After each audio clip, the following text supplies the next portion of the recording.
Welcome back to another YouTube live stream here on Proko. Today we are joined by Josh Hunter Black, a fantastic artist that you guys have seen so many times across all of our socials on Instagram, Twitter, Blue Sky, here on YouTube, in videos that we've done with him before, live streams. Josh has a brand new course that covers actually doing a more specific kind of topic than I think we usually tackle. Oftentimes we're doing like a larger topic like the full body gesture drawing or something like that, but Josh has a brand new course that he's going to tell you about today. So Josh, do you want to join us now? Yes. All right, I'm bringing you in. How's it going, Josh? Good. It's good to be back. Yeah, thanks for joining us, man. During the Proko summer sale where we have everything 20% off, and we'll talk more about that later. It's nice because one of the main things we get to do is feature so many different artists that we work with so they can talk about and demo things from their courses. So I appreciate you getting to take the time, man. Yeah, no problem. Excited to draw with everyone here. Yeah, it's gonna be a good time. Right now, just to give you guys a peek behind the scenes, Josh is assembling all of his reference, getting his all of his ducks in a row. So if you guys have any questions about that, please feel free to ask. Otherwise, as Josh demonstrates doing the face, correct, Josh? Portraits? Yes, portraits. I just wanted to show you a few things that are in the tutorial, the head painting tutorial. Some of the exercises that we go over in that and why I find them helpful. I was thinking we could start off studying the skull, which is probably not a surprise to many of you. It is kind of the underpinnings of the face. Yeah, it's a must. And we'll just do like quick studies of the profile, the front view of the skull, and then we're going to dive into some plaster mold studies. This is an exercise that I definitely recommend doing. What's really nice about studying these is it helps you to just study the planes and how the lighting affects those planes. And of course, the old masters and sculptors do an amazing job at simplifying the planes, so they're very easy to read.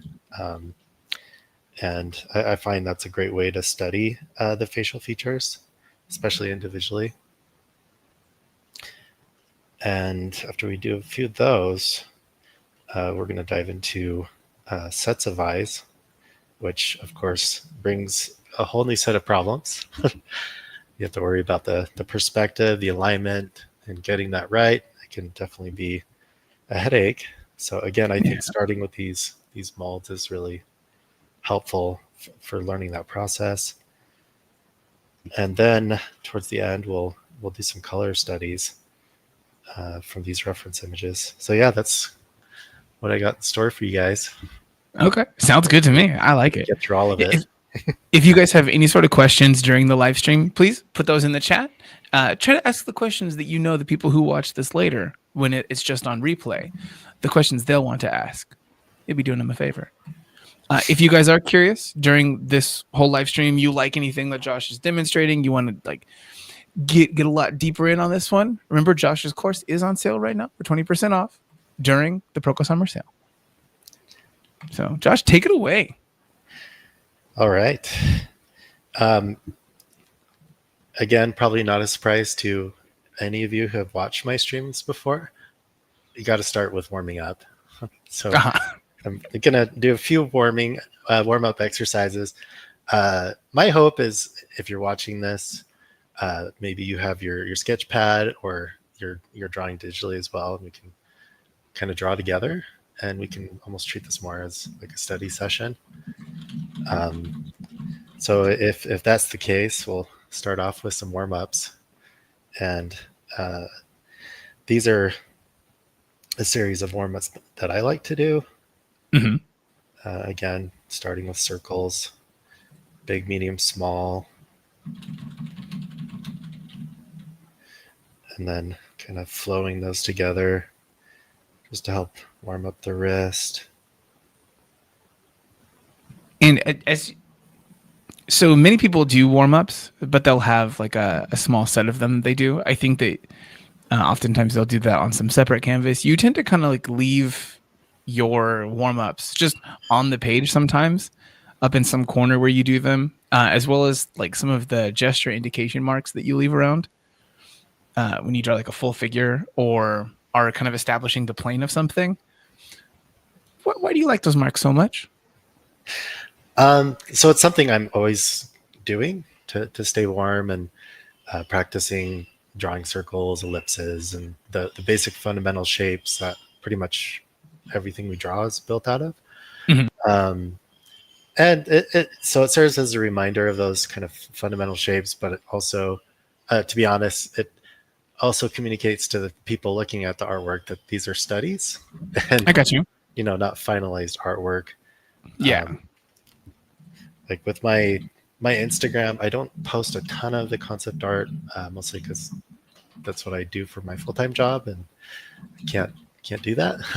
Mhm. uh, so I use it mostly as a platform to like share my studies, my discoveries and passion for anatomy, and hopefully like give ideas to other artists, things they can study and um, draw to get better themselves. I think it's a good idea, especially because like someone in the chat here had mentioned. So Daniel Gomez mentioned, I've never warmed up before. That sounds interesting. Yeah, I think it's good to include those things in some of your pieces that you post, or even just show them, keep them in like the time lapse posts that you do, just so people know that I'm this professional artist. I draw all the time, and I still do my warm ups. Oh yeah, no, I don't think you ever get to a point. At least I would say 99% of artists out there never get to a point where they feel 100% confident right off the bat when they're drawing. Um, and I don't think any artist feels like they've already made it to the top. Most artists This I is know true. are always doing studies and trying to find ways to improve and get better. And so I I'm probably going to be doing this to the day I can't draw anymore. So Yeah. No, there's this kind of idea that people have where they think like once they gain mastery on something that they'll never need to learn something again. Realistically, what happens is that as you learn more and you get better at something, you're mostly learning what you don't know, and then you have better words and ideas on how to describe what you're bad at. Kind of like you get better at outputting better art, but still, there's just this idea of what you don't know that comes up. oh yeah, no, I think that's totally true. It's like your eye gets more keen at spotting your mistakes. Yeah, You I know I still make those. Um, yeah, I I don't know if think that's true, that's. Josh. I've seen you work. I don't think that there are any mistakes in there. Oh no, Nope, not a single one. well, I guess we should just dive right into it then. Because I'm already good to go. What was the warm up that you were doing there? Just drawing like basic three-dimensional shapes. Okay. Um, just kind of helps me see the canvas more as a three-dimensional window where I can build 3D shapes. Hmm. Um, I know a lot of artists when they're starting out, they think more graphically, more Okay. two dimensionally, and I think this is always a good exercise to kind of help train your mind to think of shapes and the reference that you're looking at more as three-dimensional shapes instead of just flat shapes. Yeah, just kind of force that in there. Mm-hmm. I like that idea. Get some spheres. Add the topological lines.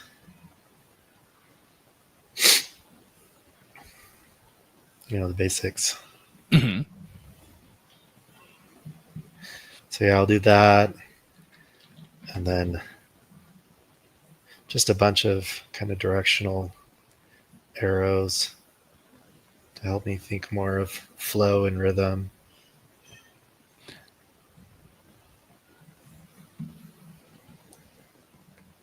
All right, there's this dude in the chat who keeps asking about Skelly. Skelly's not real. You know that, right? Like he is just a 3D model. You know he can't be here in a live stream, right? Oh, he's here Yeah, with us on the yeah. left. I mean, this is Oh, as that's much of a Skelly. skeleton as we have ever had in any of our live streams, and he still wants more skeleton. I will time you out, fool. Yeah, I don't think there's any problem with that. Yeah. Let's see here. So Daniel Gomez was asking a further question in the chat. So ellipses, circles, and geometric shapes would do the trick for warm ups. Uh, yeah, and I think too, just going back and forth between three-dimensional shapes and then flat graphic shapes. These are all just good ways to That's a warm up. rooster. Is it? Oh my gosh, Yes. it is a rooster. Yeah, there's the gullet, the beak, the plumes on the back of the head. Yeah. Patrick Bosworth in the chat says, hit that like button to summon Skelly. Yes, please. Do that. If you guys get enough likes on this video, and I'll decide what is enough likes, I'll go grab Skelly. I swear I'll do it. Yeah.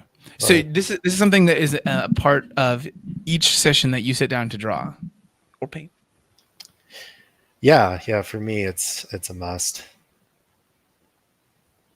Yeah, I think it's definitely really important.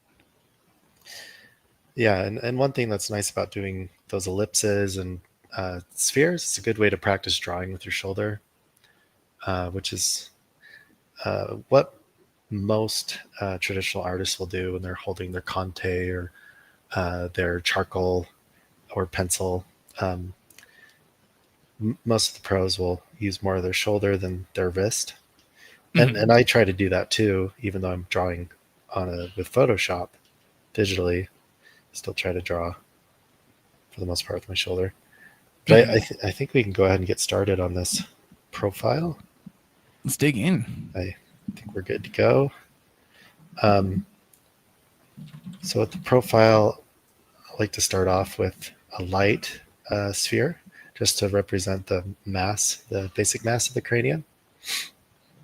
And with the profile, I find it's helpful to add like another inch in front of that sphere to make room for the facial, the face shield. That's one thing about the Loomis method that would always confuse me. Was trying to fit the whole profile in within just the sphere. So I found if I added a little bit there, and then I drew that second sphere from the back of that point, and from there I could just cut that in half with a vertical line to show where the back of the jaw will begin, and also where the ear will be placed. And then I just do a simple horizontal line to indicate the brow line. I go 1/3 of the way down to find indication of the eye line. So once I have that blocked in, I can block in the mass of the jaw. Notice the jaw is usually angled forward just a bit, and the spine is actually placed at the base of the skull behind the jaw. And you'll notice from the reference that spine, which is the cervical vertebrae, the upper third of the spine, is actually tilted forward at a slant. That's important to make note of. A lot of people just draw the cervical vertebrae or the spine almost as a column, and it almost looks like a lollipop. It's very stiff. So you want to avoid that and try to get that tilt in there. Yeah. That curve. It makes it feel much more organic. Yeah, definitely. Well, we're nice and early here, and you're still kind of in this like early loose stage. Hannah was asking in the chat, what does drawing from the shoulder actually do? For me, I find I have a lot more control. It's easier for me to pull my straight lines. It's easier for me to get closer to a perfect sphere. Obviously not perfect, but closer. I'm not that egotistical to think I'm coming near to a perfect circle. But it's easier because that rotation in your shoulder is very subtle. Yeah.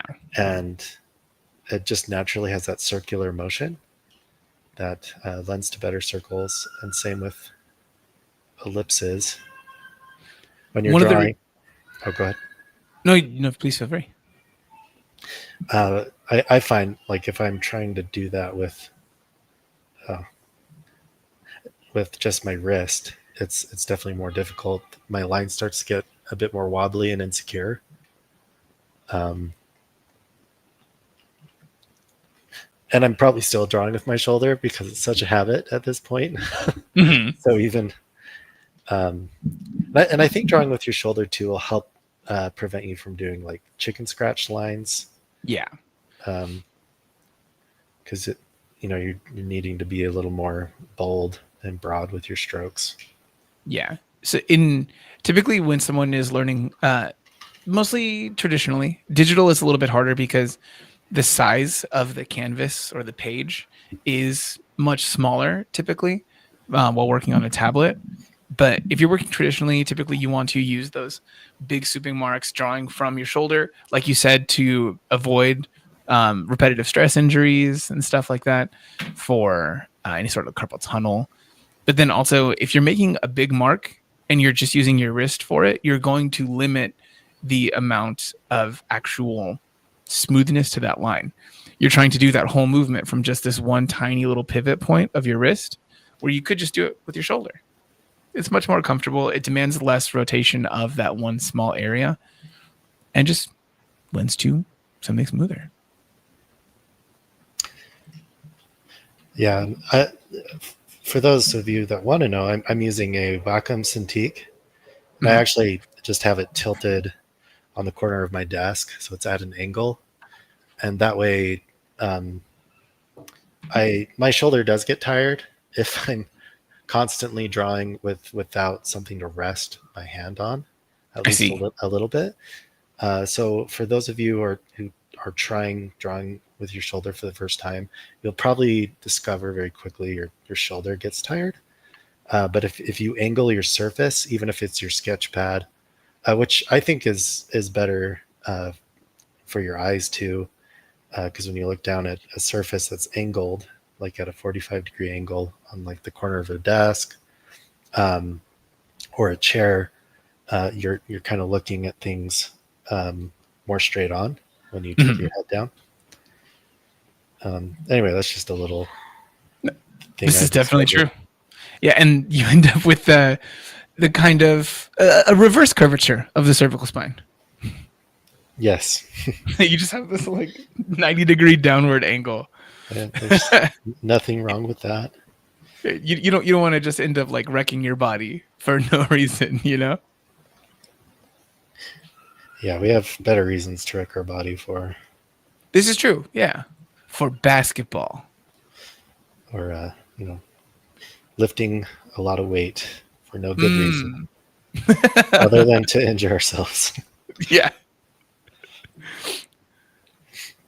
So here I'm blocking in the zygomatic bone, the cheekbone. And a few things I wanted to call out. So from that brow line, that's where I can start the top of my keystone shape, the glabella.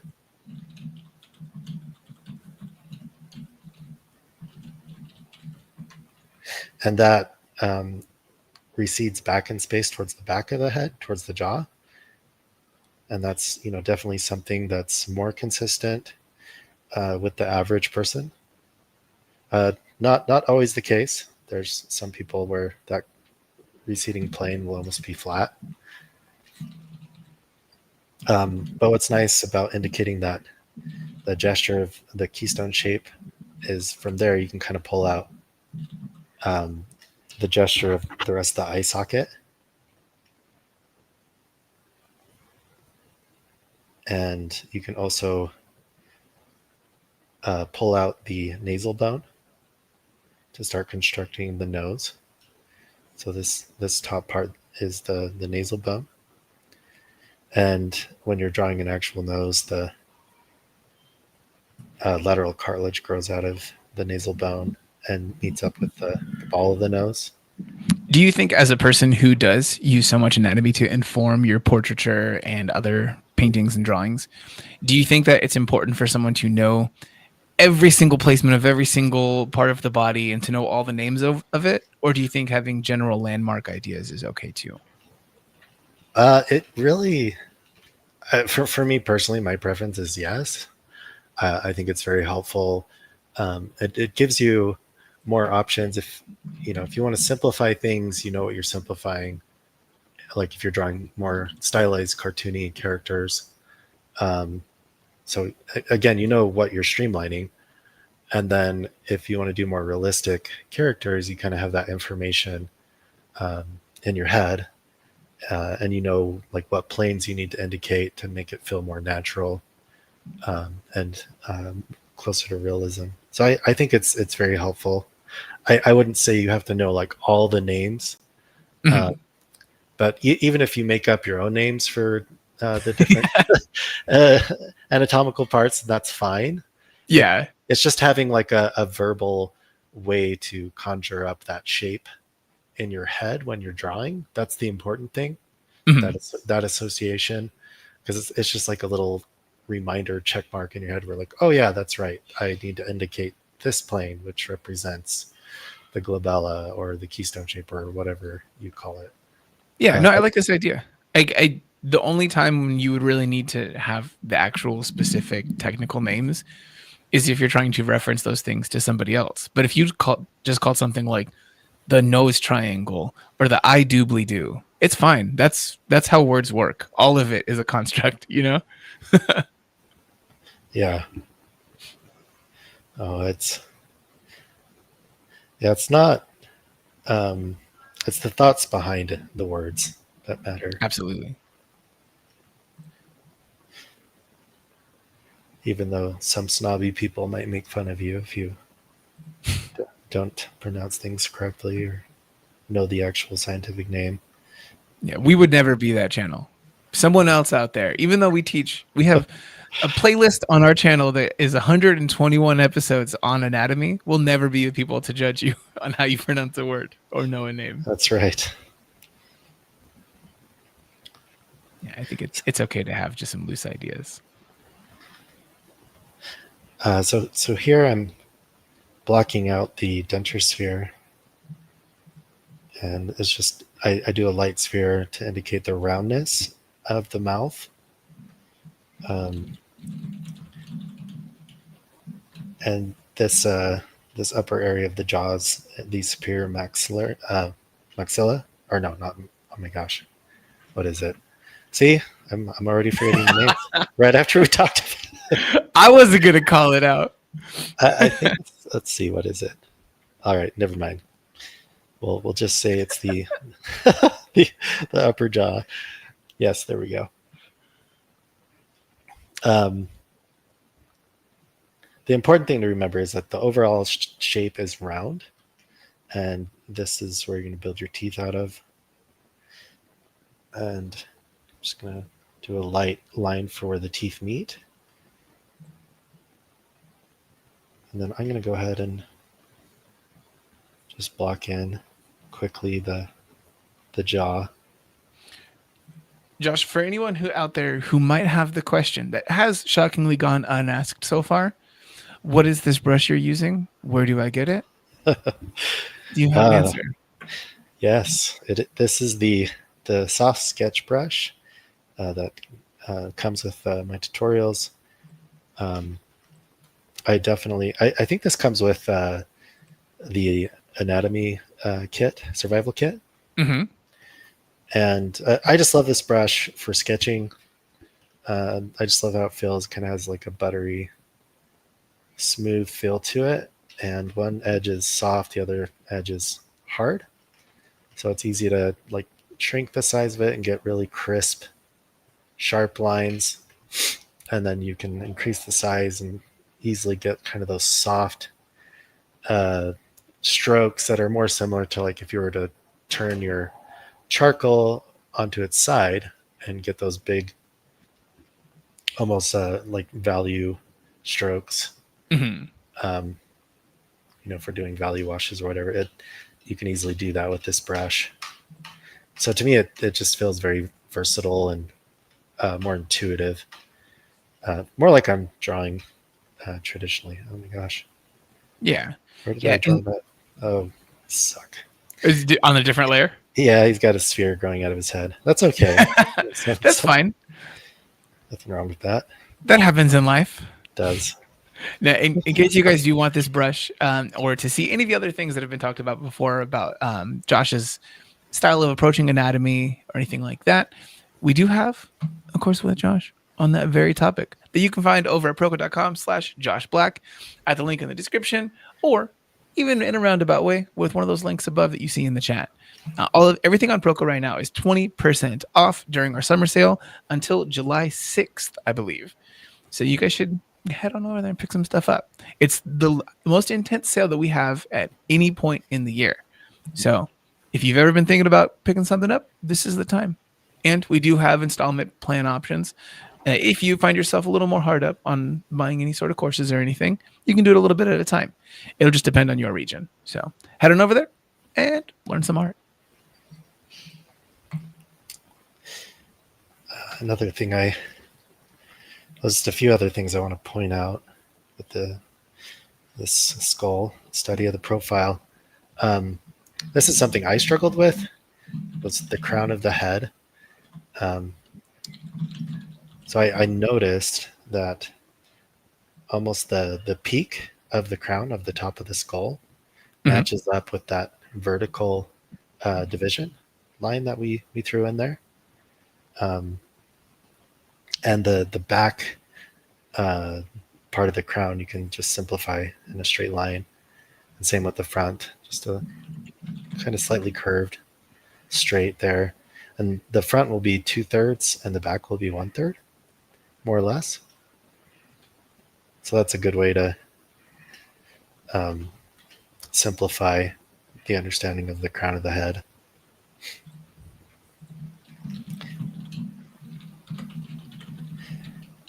And then I find it helpful when you're blocking things in.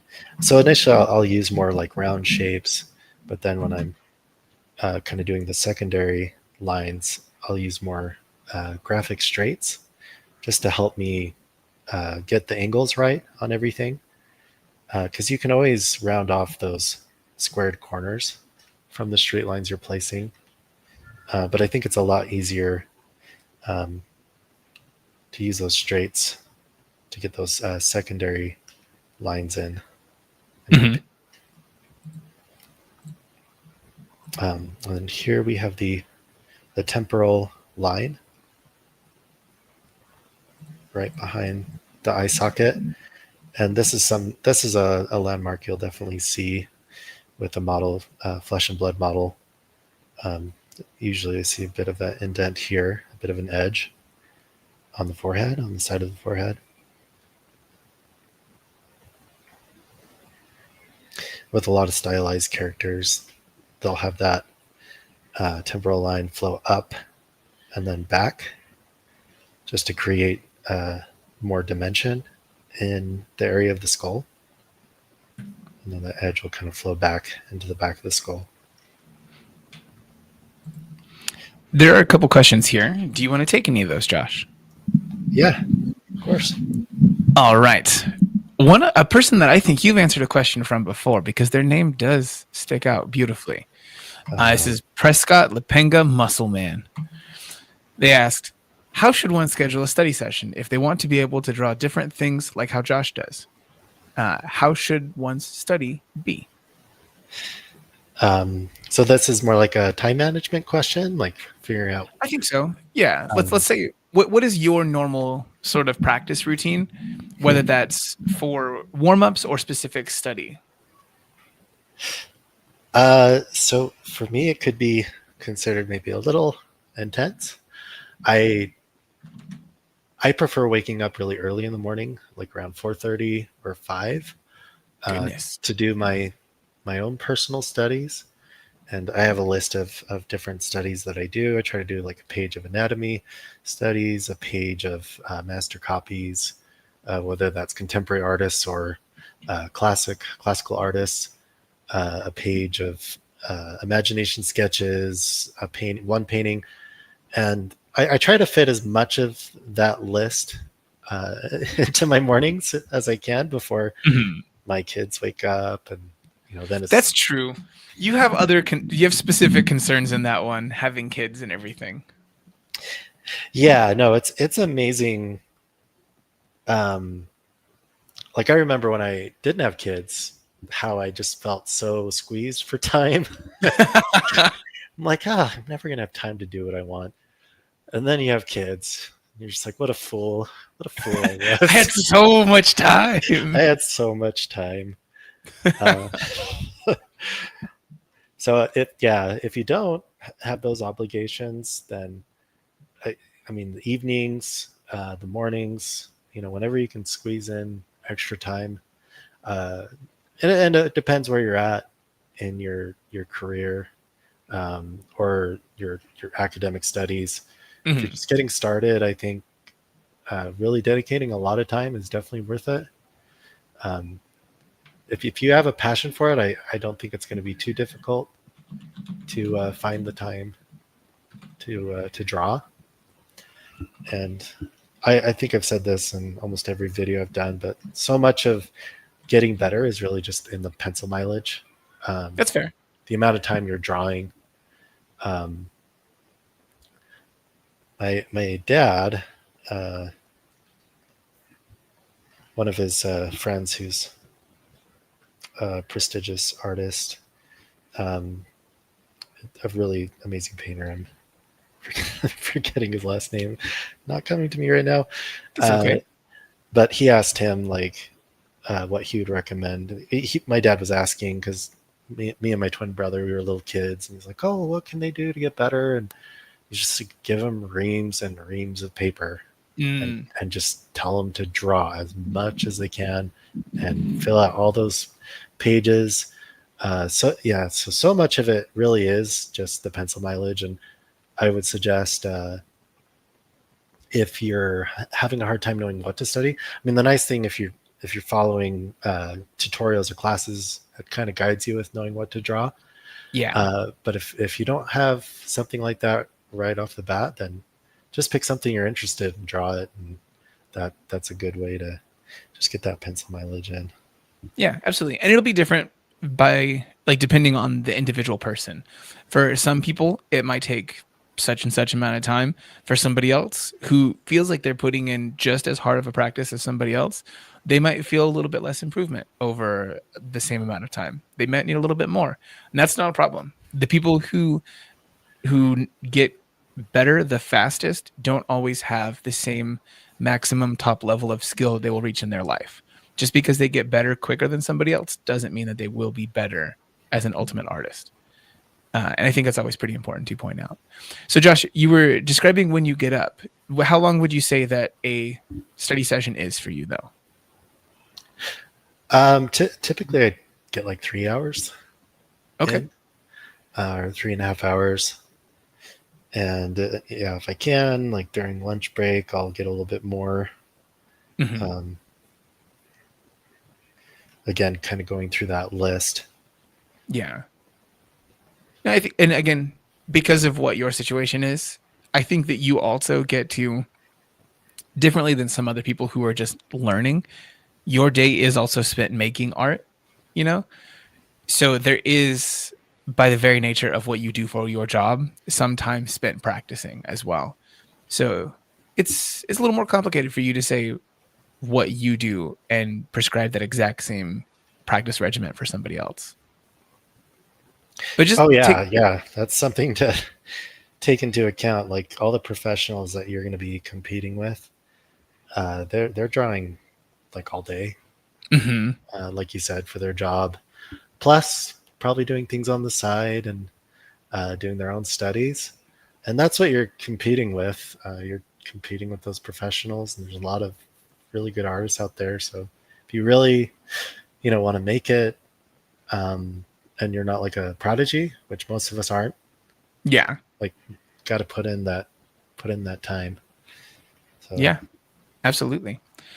There was one other question here. I had asked for a little bit of clarification from the person.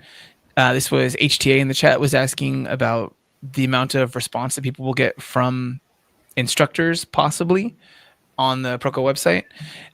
Each instructor is different.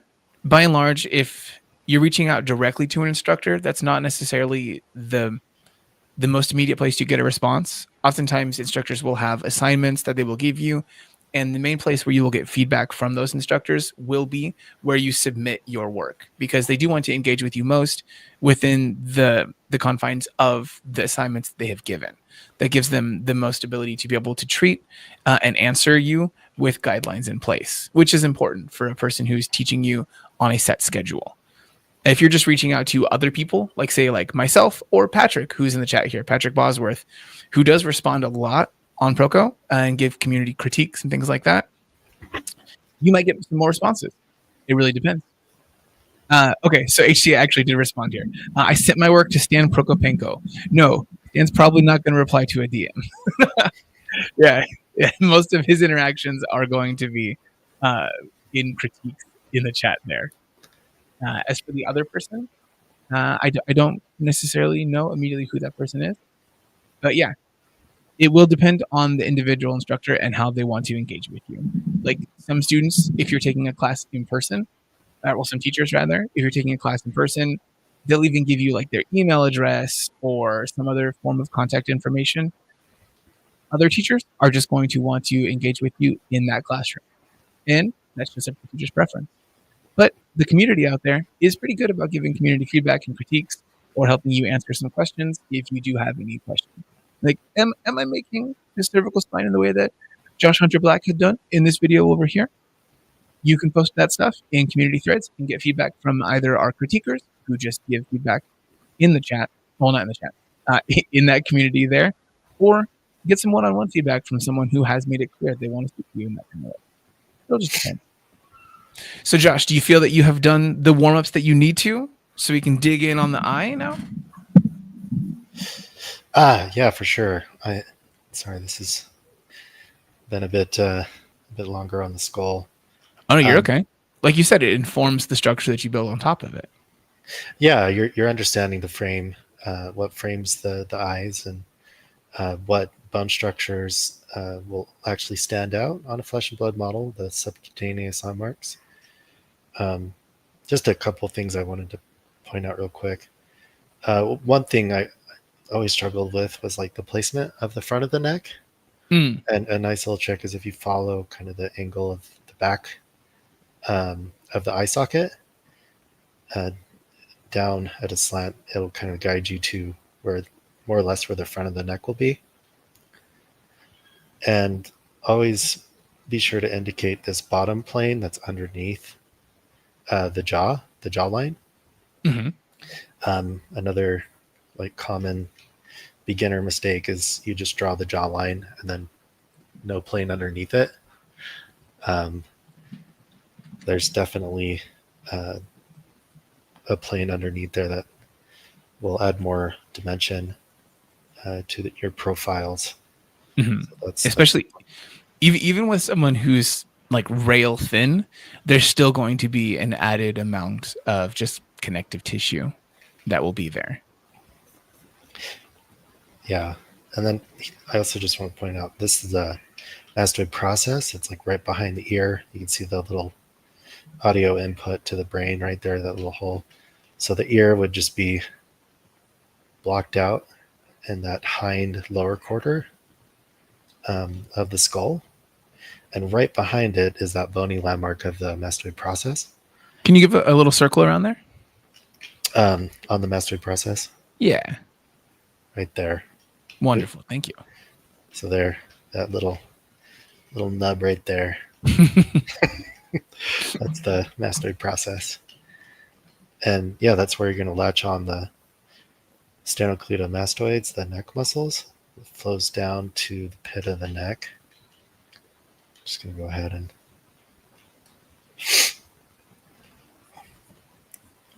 then I'm going to add the voice box. But that leads down to the pit of the neck, which is the convergent point of the clavicles, the neck muscles, and the sternum. And from a profile, the clavicles will kind of protrude out more at an outward angle, and that will create a nice hard edge right there. Mm-hmm. So yeah, I think that's pretty good for. Oh, and of course we're doing the eyes. So sorry. So yeah, the lip is going to be more at a angled slope like this, and its overall orientation. And you can go from the corner of the mouth up, just draw a vertical line up, and that will actually help you find where the front of the eyeball will be. And so you can just put the sphere in there for the eyeball. So that's a really good tip right there. From the corner of the mouth up will help you find where the front of the eye will be. And again, this is more kind of the general proportions. Not every person is going to be like this, but this is probably the average. And the eyeball from a profile, of course, you're going to have the lens of the eye, the cornea. Mm-hmm. And one important thing to note there is the cornea actually protrudes out a little bit, so it kind of breaks that silhouette of the sphere from the profile. And then from there you can block out basic gesture of your eyelids. And from the profile, almost look like a fan opening up. So they kind of meet at the same convergent point, and then it tapers out as it goes away from the face. So your upper eyelid. And then you can just do a simple filled in shape for the eyelash. It's a very sultry eye there. Just gonna, and then we'll get the lower eyelid. But I just wanted to highlight that from profile, the upper eyelid will typically overlap the bottom eyelid on the lateral side. And when I say, oh, did I? Oh, you're there. Yeah. I just saw you popped out. Okay. From the profile, when I say lateral, that's just a fancy word for like the outside of the body, towards the outside. And when I say medial, that means just towards the center of the body. Mm-hmm. I think it's helpful to learn those terms because if you're studying like some of the old masters and books like Bridgman or Loomis or whatever, they'll use those terms, and then you'll have an easier time understanding what they're talking about. And then it's easier for you to kind of describe things as well.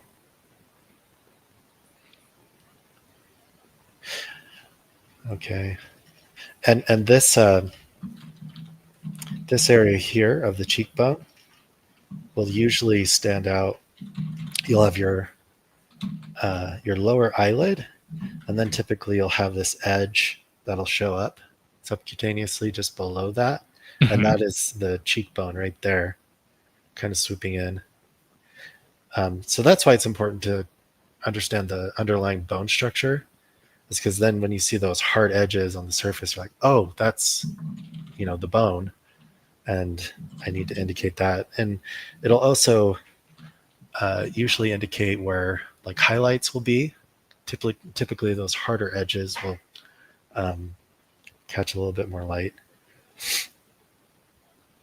And you'll also have that area show up sometimes, that the hood of the eye, that fatty part just above the eyelid, is attached to.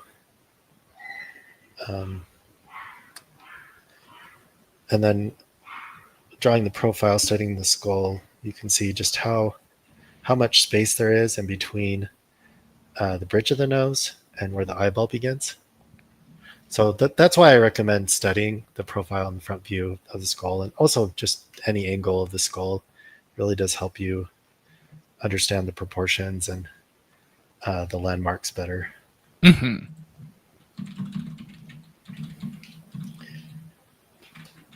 So I think that this first half of this has been, while also being connected to your new course, Painting the Head with Confidence, I think that was a pretty solid advertisement for your previous course, the Anatomy Survival Guide. If you guys do want to find out more about that, you can head on over to proko.com/joshblack and get that for 20% off right now on sale for the whole rest of this month, and a little bit of next month during our summer sale. You just use that code summer sale that you'll see pasted all up and down the website to save that 20%. I guess now that are you wanting to move into an eye with some meat now that we're in the pretty much the second hour of the stream? Yeah, no, for sure. And just to speed this up, I'm going to just draw over this image here. Just one thing I wanted to indicate. When you're drawing the skull, one important thing to note is the eye sockets are actually more boxy than they are spherical, and they actually tilt kind of downward. And one thing that helps me remember that is just thinking of like Wall-E, with his boxy eyes and a slight sad expression. And then you have the round eyeballs in there. And then in between the eyes, you have that glabella, the keystone shape. And also, when you're drawing the front of the skull, you can see just how this front plane of the cheekbone actually recedes back in space. You'll note that in skinnier people, or reference, like I think a good example of that would be the Green Goblin. William Dafoe. You can, yeah. Willem Dafoe is he's like so bony. Yeah, and I mean, you can definitely see those planes receding back, and yeah, their faces will definitely be more chiseled. With his face, like it really reveals a lot of those muscles in the mouth. Like it's like he has all the expressive lines there. It's kind of crazy. Mm-hmm. Okay, all right, we can move into some eyes. Let's do this thing. Now you had mentioned, you wanted to work from a bust. And what was the reasoning behind that for someone who wasn't here at the beginning of this live stream? This is an exercise that I definitely recommend doing if you're a beginner, you're wanting to get more comfortable with the structure of the eyes and just understanding the basic planes, and how the light affects them. Studying, these old casted molds and classical sculptures provides you a great way to just focus on those bare components of the eye without getting distracted with color and texture and eyelashes and all these little details. It keeps things more streamlined, so you can just focus on the underlying structure. So that's why I recommend doing these studies. And a lot of figure drawing classes, they will actually study from plaster molds like this. Mm-hmm. So I thought we could just do a couple of these, if that's okay, and then we'll go on into a full painting. Yeah, let's do maybe just one, because we are kind of bumping up on time, I think. And I do want people to get a little bit of a broad idea of what the course will hold. Okay. So choose your favorite, Josh. Ooh, well, it's hard. I think we'll do this this top right. Actually, no, let's do the bottom right. Hmm. I do like this one. There's like some added information, some difference in the lids, so it's not just Yeah, some like idealized thing. a little more detail. Hmm. Oops, what was that? Yeah, in the chat, they were asking, where is Stan Prokopenko? He's in the other room right now. He's working on teaching people things. He's got to make lessons. So right now, you're starting off with a circle indication for the sphere of the eyeball. Yes. And then I'm just gonna. So here, I'm gonna have my brow line, and then kind of cut that in half to give me the eye line. And then from there, I'm gonna roughly block in the overall shape of the eye. Again, I'm gonna use straights at this point. Just for the initial lay-in there. Just for the initial lay-in. And one thing I wanted to point out is that the tear duct, the medial corner of the eye, is actually set lower than the lateral corner of the eye, or the outside of the eye. And you'll also notice there's that asymmetry with the eyelids as well. The peak of the upper eyelid is going to be higher or more to the right in its orientation, and then the bottom eyelid will be further to the left. And one thing I think that's really good to focus on when you're drawing eyes is really paying attention to kind of that peak. Oh, that's really low resolution. Kind of that little roof over the eye. That highest angle is usually above the pupil. So that's a good thing to look for when you're drawing the eye. If you put that, off to the left or the right of the pupil, sometimes it just not look right. Mm-hmm.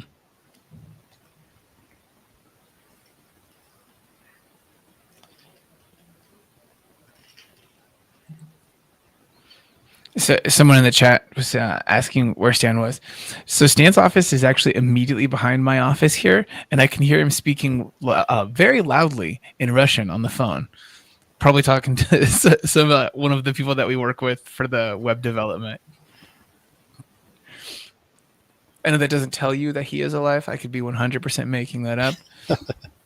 But it's always very funny to me when I can hear him speaking Russian through there. Have you picked any of that up? The Russian? Yeah, I listen to it all the time. A little bit. Not anything that's actually useful, but I mean, I can tell you a couple of the playing card suits in Russian because we play a Russian card game at lunch every day. Yeah, it's called Durak, which loosely translates to something like fool or idiot, because there's no winners in this card game that we play every single day, guys. There's only one loser. So one person comes out, the fool. Durak. Yeah. No, Stan is not Russian. Stan is Ukrainian. They just have a shared language, what with their geographical closeness. Does he need more web developers? No. Sorry. No, that's the whole team that we have is someone that we've worked with for a very long time, and they have a very robust developer structure over there. So as you work on something like this, what are the main things that you want to make sure and nail in the initial lay-in? So you were talking about where the actual the divisions of the eyelids go as one of the main ones you want to get, but then you've got the folds that are coming over. Is it epicanthal folds? I don't remember. Yeah, the epicanthal fold. Yeah. So do you think that's an important one to look out for because it's kind of a grounding element for the rest of the eye, or would you be okay with leaving that till later when you're doing details? Usually later. Okay. But I think at any chance you have to to get some overlap. And right now, this my process is a little all over the place. Mhm. Um, one thing I did want to point out, uh, something that's helped me with placing the iris, Mhm. which is the bigger circle around the pupil. Um, so I used to just like look at the shape of the iris and then I'd try to match it, kind of not looking as closely to. So you can see this actually comes down more. Um, not paying as much attention to the surrounding negative shapes, which I should have been doing. What do I mean by that? I think it's helpful to like pay attention to the surrounding negative shapes created by the white of the eye. And if you look at those and you're kind of in the ballpark of matching those shapes of the sclera, it's called, Mhm. then you'll know that the placement of your iris is more in the ballpark. No, that's a good idea. I appreciate that one. Yeah, like it's kind of like measuring something just with negative space. Yeah, I that's something I do a lot of is just comparing angles, and that's why you'll see like a lot of kind of lines, um, almost like measurement lines, Mhm. seeing where things relate to each other. And the iris is actually, um, oh my gosh, it's concave. Uh, the disc that sits in the eyeball, the iris itself is concave. So Mhm. this upper part, if your light is coming from this direction, this part will actually be more in shadow, and then this area will be catching more light. That side there, and then you have the lens sitting on top of it, and that's what actually catches the highlight when you're painting. Is the cornea, the lens of the eye, and that's why you'll have like a dark area, and then all of a sudden you'll have this strong highlight sitting on top of it.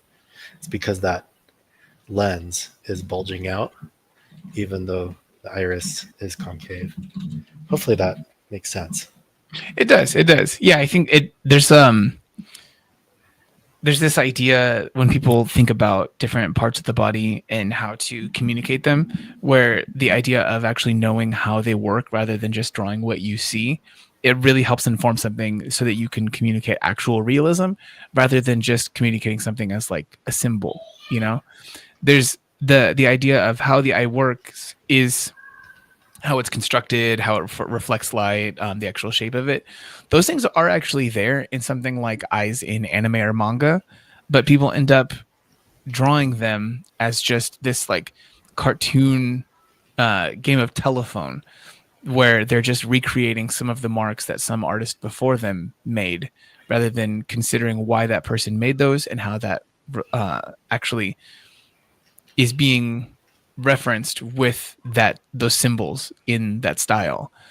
And that's how we end up with these really bad wonky drawings rather than something that is informed by a knowledge of realism and anatomy. All that to say, I think anime eyes are pretty solid when people intend to draw them with an anatomical knowledge rather than people just kind of going out there and crapping on anime or manga style because they saw one person draw it bad one time. Yeah, I mean those artists, the really good ones, I'm sure they have a strong sound Mm-hmm. foundational knowledge of anatomy, so they know what they're simplifying. Mm-hmm.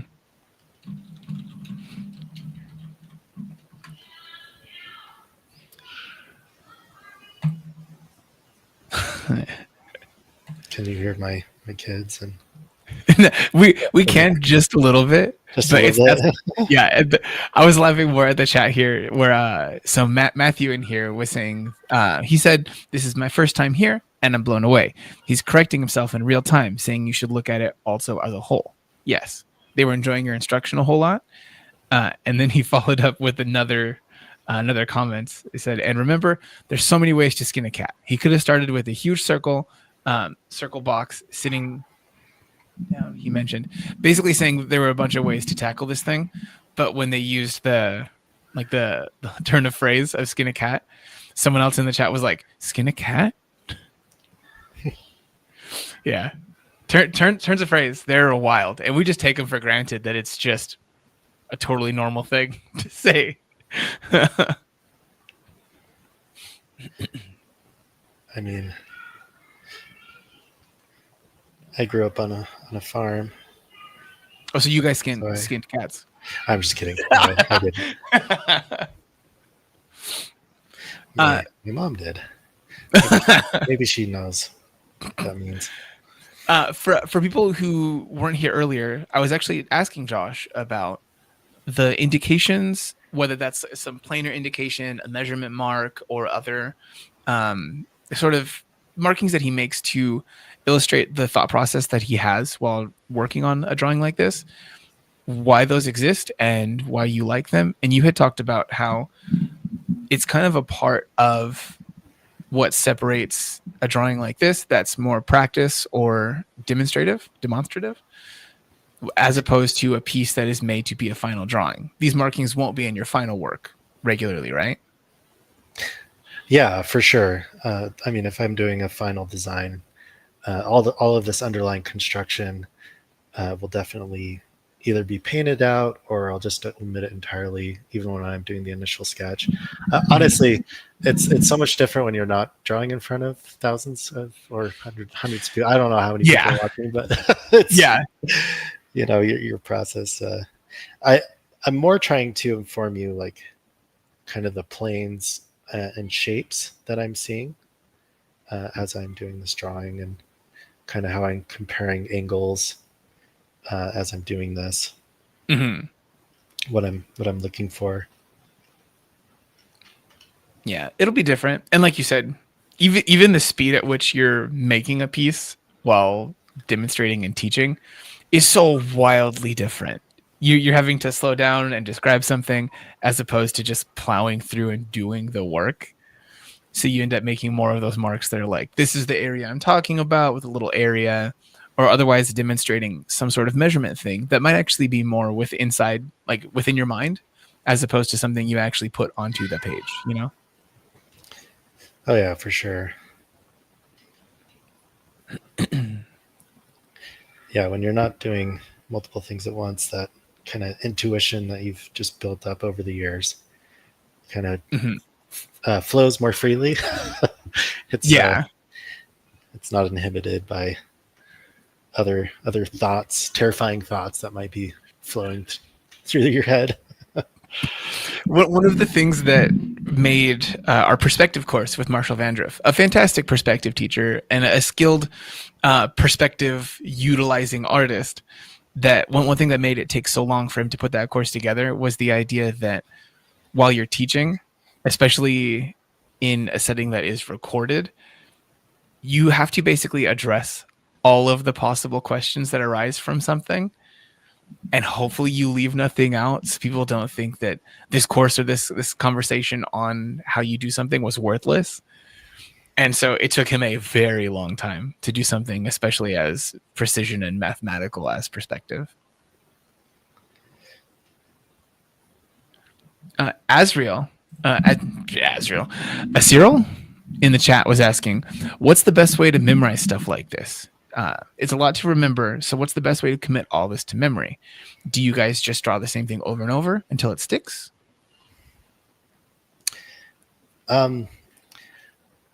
Again, pencil mileage. If you're studying every day, it's definitely going to stick more than if you're just drawing once a week or something like that. A really good exercise too, if you're working on like retention and memory and creating that visual library, is you can do a study, like a master copy, and then you draw that with the reference up, and you commit yourself to memorizing as much as you can. And then right after you're done with that, you do You try to recreate that drawing from memory, and you put away the reference. Um, and it's going to be really, really difficult. Probably the first few hundred times you do that. But Mhm. if you keep practicing that over time, you're going to get better and better at committing things to memory. So that's an exercise that I would recommend if you're struggling with remembering. And again, I think if you have like multiple touchstones for committing something to memory, whether it's remembering uh, the terms for the anatomy that you're looking at, like we were talking about earlier, if you can associate the shape with a word, for me that kind of helps conjure up the shape from memory, and so I think that's helpful. And also drawing certain forms from multiple perspectives, I think is also a good way to get that more entrenched in your mind. Mhm. So that's just a few suggestions. Agreed. We got another question. We finally got the question in the chat. Josh, how can I get the brush he's using? Oh, nice. So you can actually pick up that brush as part of Josh's courses here on Proko. Proko.com/Josh Black will get you there, or the link that's up in the description, or in this pinned comment up here. You guys can get Josh's courses, which include the brush that Josh uses, or any other course across Proko right now for 20% off through the whole rest of this month. This is the steepest sale that we have throughout the whole year. And if you've been thinking about getting anything, you should do it now. Yeah. Thank you to the person in the chat for giving me the chance to do that little shill moment. I appreciate it. Also, for anyone else who has enjoyed this whole stream so far, has thought Josh was a good instructor, or that he answered any of your questions very nicely, please feel free to give us a like. It helps a lot. Let's see. Okay, how much time do we have left? So we have 53 minutes left now. We're an hour and 7 in. Oh, nice, nice. Yeah. All right, well, I guess we'll just dive right into a color render Okay. from this Okay. reference image here. Let's do it. Oh, interesting. This is one where the eyes are more shadowed. It's a little bit darker. Yes, so this, and the cast shadows aren't quite as crisp, so this will probably be a little more challenging.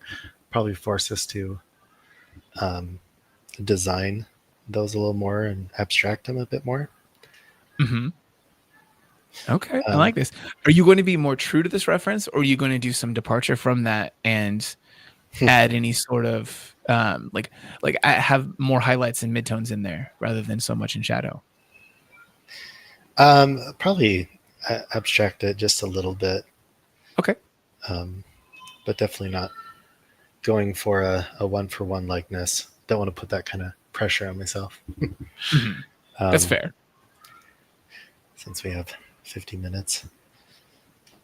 So the first thing that I do when I'm approaching a painting is I like to add a wash, and I'm using Photoshop here, so I like to use the square selection tool, A and little marquee action. a little marquee action, just to get the overall composition in place. And then I like to use a wash that's more similar to like a cad red or a cad orange, or Okay. even like that mixed in with a little bit of jet black. If for those of you that are familiar with oil paints. Yeah, I was gonna say this is cadmium red, cadmium orange that you were mentioning, specific colors of paints. Yeah, or a burnt sienna. Like all of those colors are kind of darker warms that are nice, that a lot of artists use to do like the underlying sketches and washes for their paintings. I mean, Mm-hmm. not always. It depends on if you have like a warm light source or a cool light source, that will change. Um, but here we're going to go ahead and use a warm. I want to keep it fairly saturated. And one of the reasons for doing this that that I like is, for one, it gets rid of that intimidating white canvas, Hmm. which I know for me was very intimidating, especially when I was painting. Because if you leave any negative space not filled in, that white is just going to scream at you and be very distracting. Yeah. And having something like this that's actually closer to like your dark accents or your areas of subsurface scattering, uh, where you have more saturation, this will be coming out instead of white. So it'll feel more natural, actually lend the painting to feel a bit more vibrant um, and more alive than, uh, if you just have the white coming out.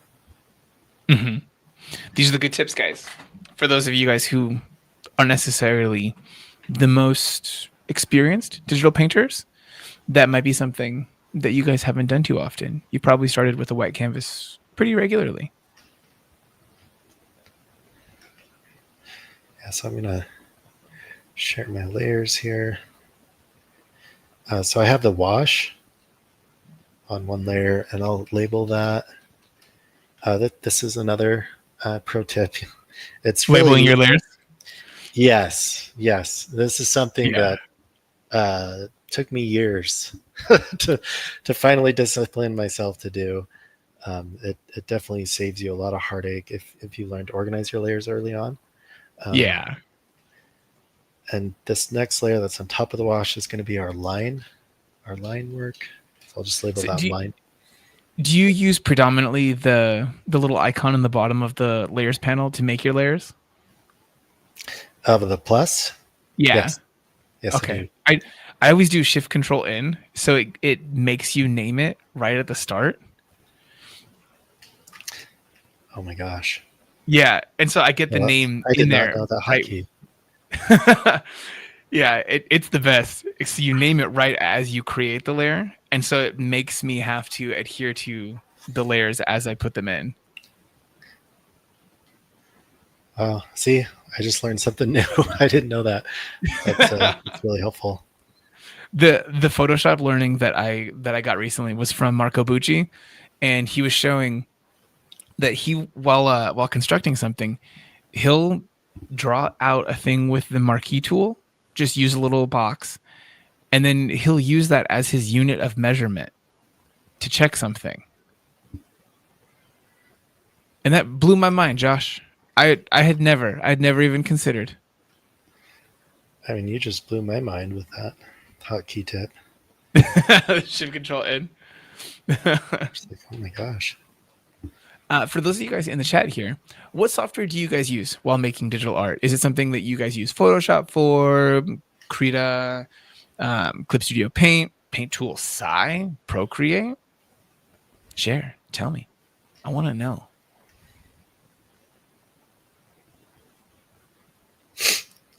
So I'm on the line layer, and I start off with a very light line, light lay-in, and I keep the line soft.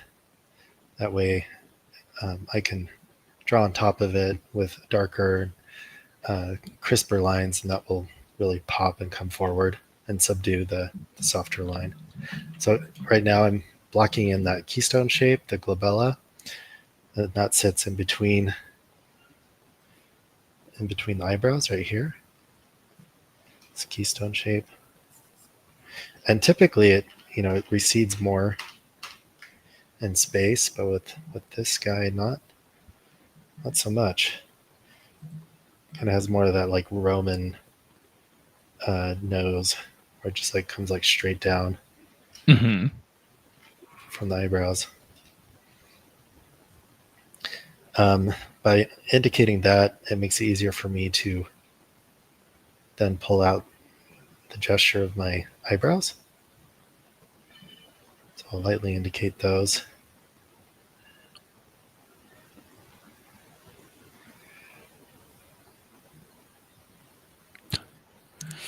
So far in this chat, we got a lot of people who are using CSP, which is cool. Clip Studio Paint for anyone who's not using that pretty often.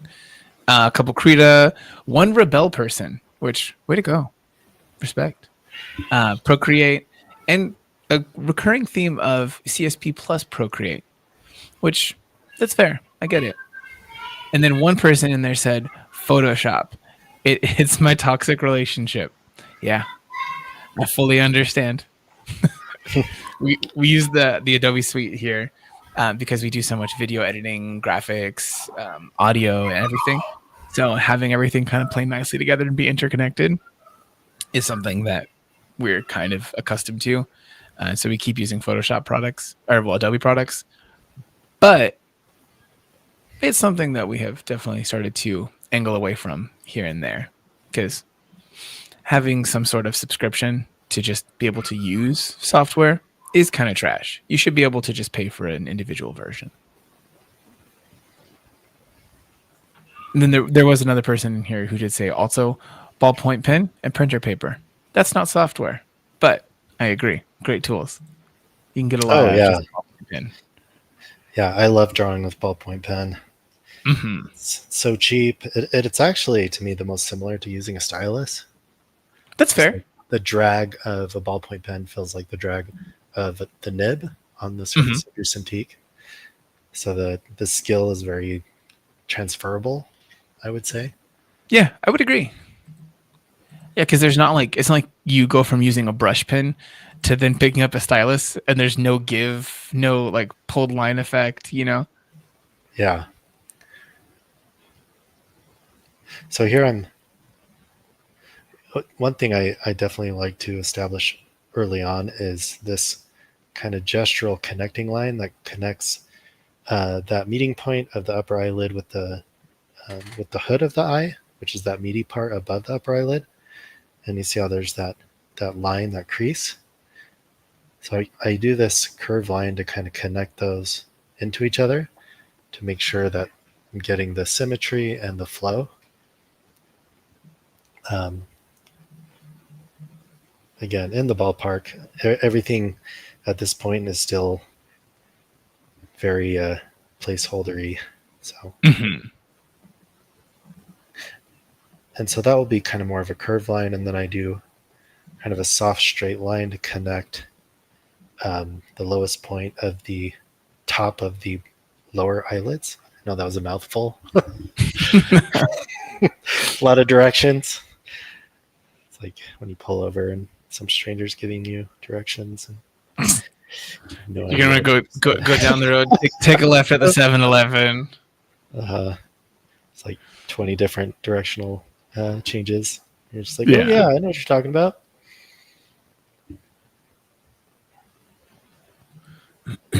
Yeah, and especially in a situation like this, where the description that you gave is the way that you would be thinking about it, because so much of it is establishing things in a referential relationship to each other.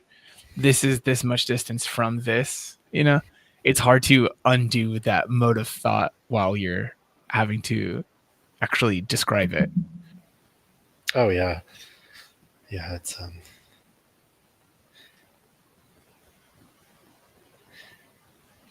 definitely hard to wrap things differently than what you're used to when you're doing everything live.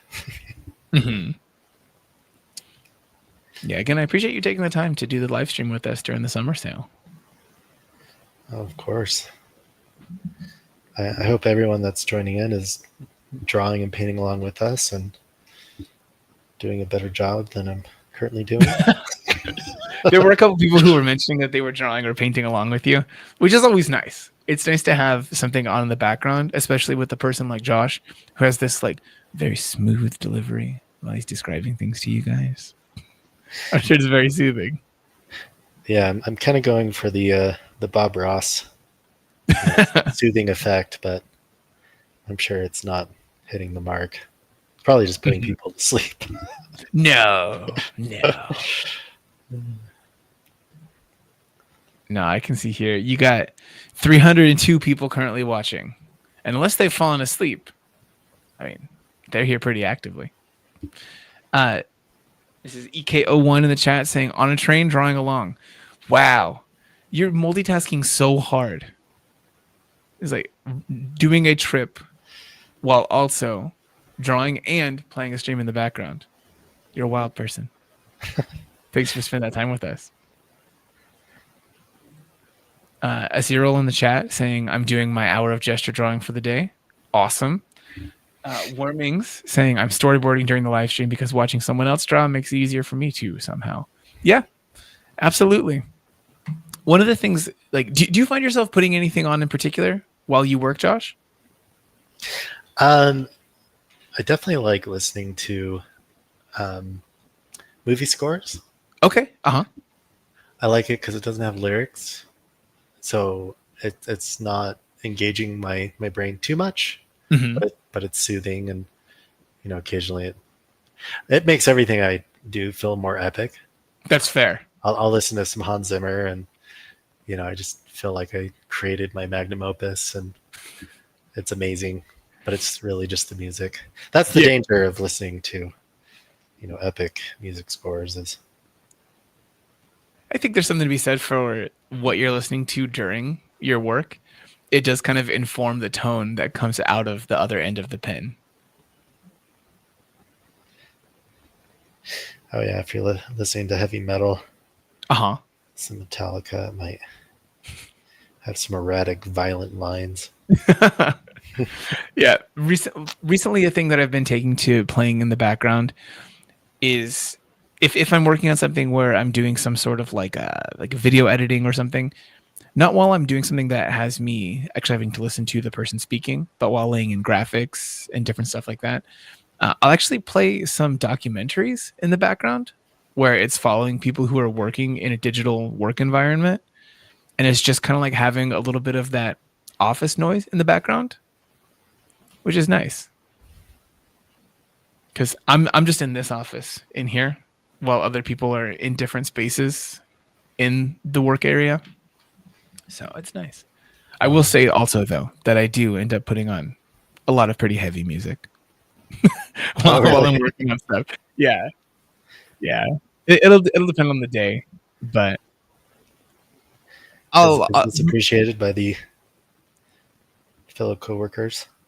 I'll play it at a pretty low volume. Since I'm so far away in a separate space, it's a little bit easier for me. But then I do wear bone conduction headphones throughout most of the day, so I can still hear what's going on in the office while also hearing whatever it is that I'm listening to.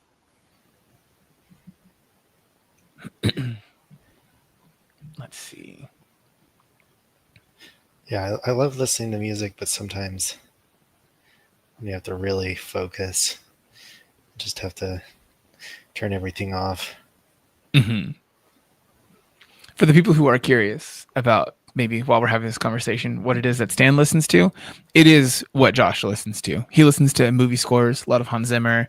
If he really wants to spice it up, the Tron soundtrack will end up in there. But oftentimes it's something like Tenet or Gladiator soundtrack. Oh, Gladiator. Yeah, that's one of the best. Mm-hmm.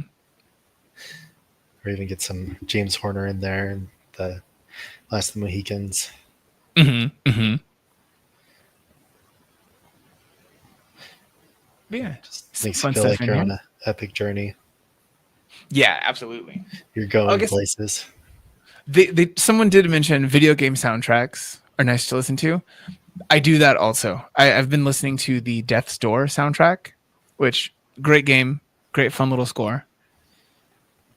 So good. Oh yeah, that's another thing I enjoy listening to is like Super Castlevania, Link to the Past. It's pretty much all the nostalgic, like super. I'm a child of the 80s and early 90s, so like all of those old classical games, I just love listening to. It's very soothing. Absolutely. Or even background music, like the ambient music that plays for Heroes Might and Magic. Okay. I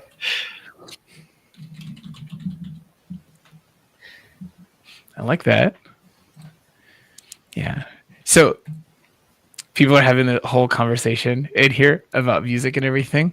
I appreciate you guys sharing what you've got that you listen to. Josh, what's going on with that painting over there? So I'm just taking my fancy time.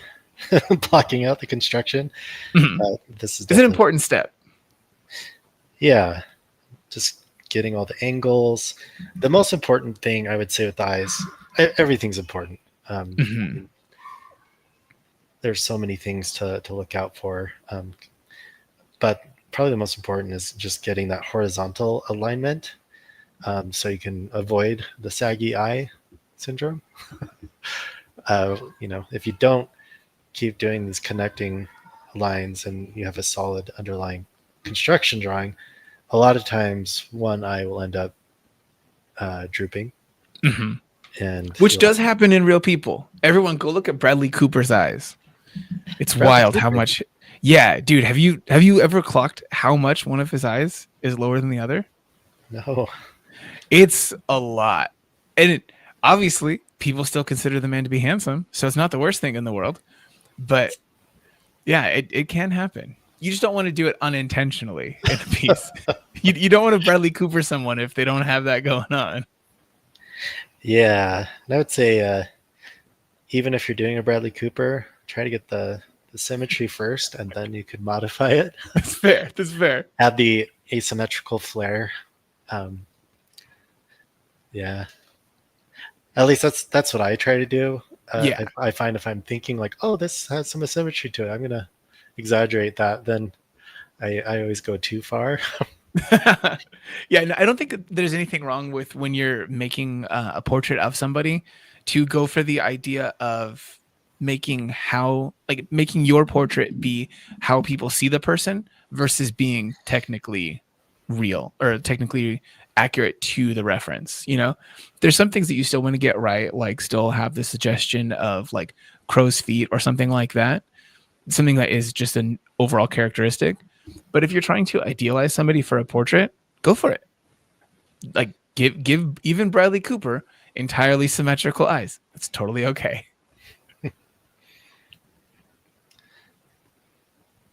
That's probably the first thing I'm gonna look up. I mean, you could feel free to look it up right now if you really want to. That's fine. Have it in there for anyone who's watching this stream after the fact. But yeah, he's got interesting eyes, and there's something to be said for looking different than what is quote unquote like the standard. Oh yeah, like Owen Wilson and his crooked nose. Mm-hmm. I don't think he'd be nearly as popular. He probably wouldn't stand out as much from his brother if he didn't Fair, yeah. break his nose and leave that Do you, iconic. do you do you have anything like this between you and your brother? Oh yeah, like my whole body's asymmetrical. I actually can't stand. Uh, I'm just kidding. You're just like fully crooked the whole time, like a character design. No, I think my wife, every time she looks at my face, she's like, "Huh, never noticed that your eyes are Interesting. asymmetrical. Are they? Oh, your teeth. This your right fang is actually lower than your left." Like she's always making these fun discoveries at my expense. Yeah, I like this. This is a good way to have this relationship work. Oh yeah, no, I prefer honesty over anything else. Absolutely. So with you laying in this sketch, so you're doing the measure twice, cut once, so you're getting it perfect at the start, rather than having to go back and correct something while you're actually painting and putting some real time into that rendering. What do you think are the concerns that you possibly have with what you've laid down so far? Um, I think it's pretty much perfect. No, I'm just kidding. Turns, Oh, let's see. I think it's my pupils. So the irises are not quite the right shape, so I need to go back and finish that. When it's a 3/4 like this, if you look closely, there's actually more space on the iris on the right side, okay. and there's a bit of foreshortening on the left side, so that's actually going to be a smaller distance, Hmm. a smaller width. And so I'm noticing here on the left eye, the the pupil, I have more space on the left than I do on the right. So I need to correct that. And I'm going to again look more closely to the surrounding negative shape of the sclera. And I can see this curve actually goes up a little bit more. And this is definitely something you can fix during the painting process, but I tend to like to spend a little more time with the drawing, getting that uh, closer to the reference or where I want it before I start throwing in color. For some people out there, one of the comments that they'll leave is that this idea that doing super detailed practice or making drawings that aren't necessarily like going somewhere, they're never going to be like fully rendered pieces. They don't necessarily see the value in that as a practice. Was there ever a time in your time learning to become the artist that you are today where you did feel that way? Or do you think that you've seen the value of the study the entire time? I think I always found the usefulness of doing the studies. It's really just the learnings, the takeaways. You know, if you have a takeaway that you can articulate after you've done the study, then I think that's a win. And you know, you can pat yourself on the back and like, okay, I made some improvement and I learned something new. And you can feel good about that, even if you don't have like an amazing sketch to post online, you know, to post on the socials. That's a win for yourself. And that's probably one of the harder things about doing these studies. I think so many people just want to do kind of the glamorous designs and sketches that they're going to share with all their friends and everyone online. And so if they do have time to draw, they just focus on that instead of, okay, I'm going to do some studies. They might be a bit rough, but this is what I'm going to focus on learning with the time that I have.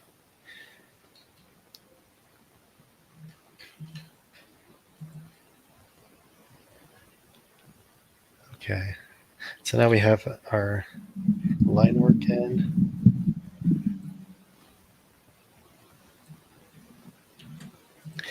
And notice I'm really trying to get that thickness and wrapping of the lower eyelids. And it's kind of nice to divide it into like 3 planes. Then if you can establish those with harsh angles and then kind of round it off, you're probably in a better place than if you just try to nail it with one curve at the beginning. If you're going more for, you know, a likeness.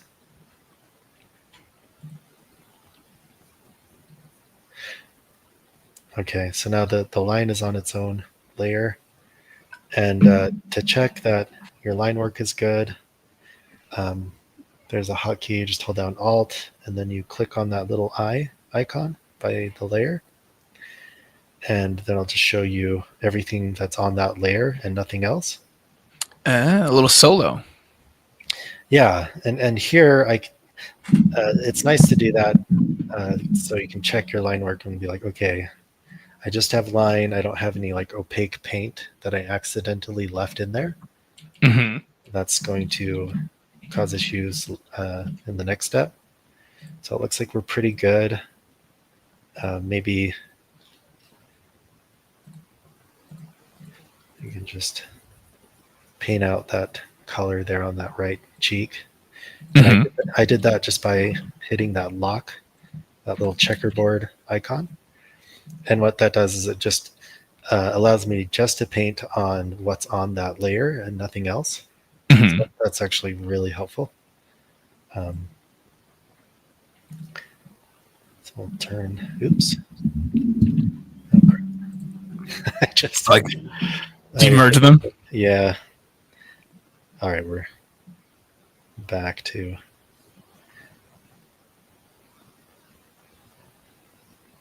There we go. And at this point, I'll just create a layer in between those.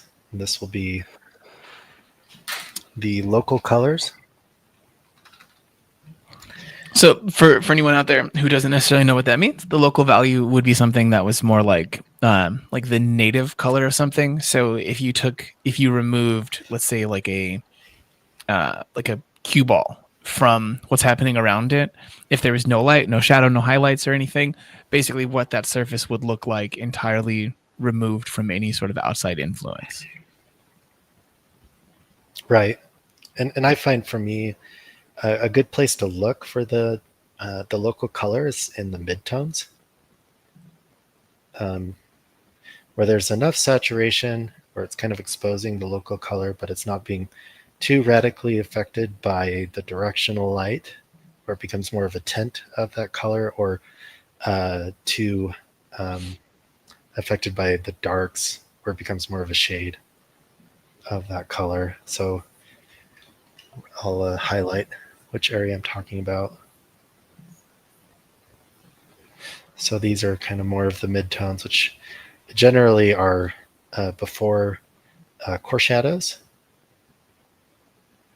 That's where you'll find a lot of the midtones.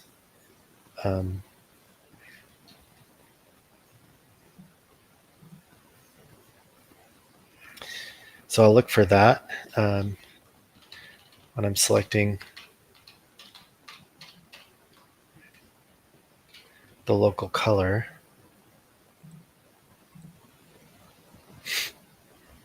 And at this point, honestly, you don't have to be 100% precise.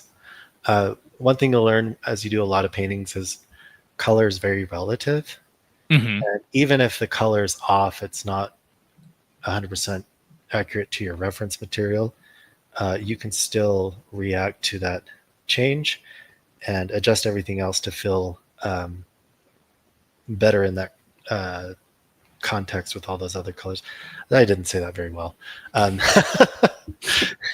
The most important thing is like when you're doing your colors, that it harmonizes with the surrounding colors, that your cools are cool compared to the colors surrounding it. That's what makes it appear cool in context of your painting, not the fact that it's just a cold color. Because you could actually have a cool color, and if it's surrounded by even cooler colors, it'll actually appear warmer. Mm-hmm. It's kind of a harder thing to describe in just a little soundbite there, but Yeah, no, it's just that everything it is modified by the things around it. yeah. It's like that idea that if you're in a fully dark room, if you're looking around that dark room, everything contextually seems pretty correct with the dim light. But then if you turn on like some bright phone screen or a TV or something, everything else suddenly appears so much darker. That also applies to individual hues as well. Yeah, that was much better said. Thank you.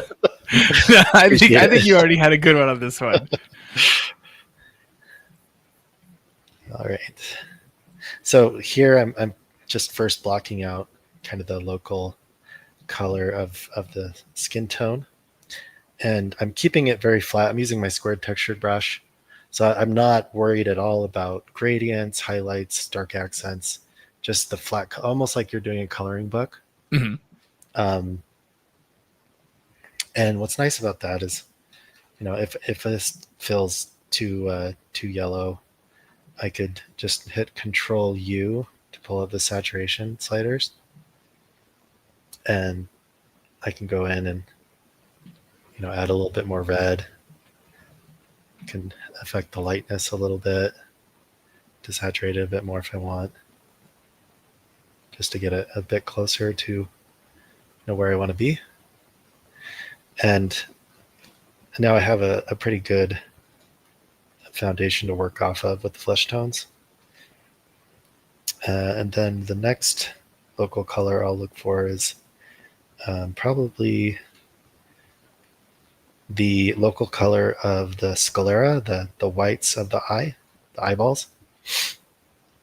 And, a lot of beginners, of course, they'll just fill that in with white, uh, which is more of a symbolic color of eyes instead of the actual color you're looking at. So to kind of get me in the ballpark, I'll select the surrounding flesh tones, and then I'll just take the slider and move it over more into a desaturated zone. It still has some of the warmth of the skin tone, but it's definitely more desaturated. And again, this is just a placeholder. We're going to change this. And I like working this way because now that I have these flat graphic shapes, again, I can just easily select them with my magic wand, and then again pull up the hue saturation, and then I can choose to just darken that a little bit and add a little more saturation.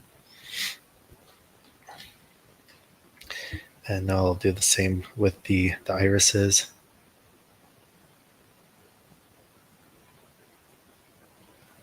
For anyone who is wondering out there, when you're doing a study like this or doing a painting or anything, you don't necessarily have to have the reference right next to your piece at the same kind of scale that you're working at. This is more of a function of Josh demonstrating something rather than necessarily how you always have to work or anything like that.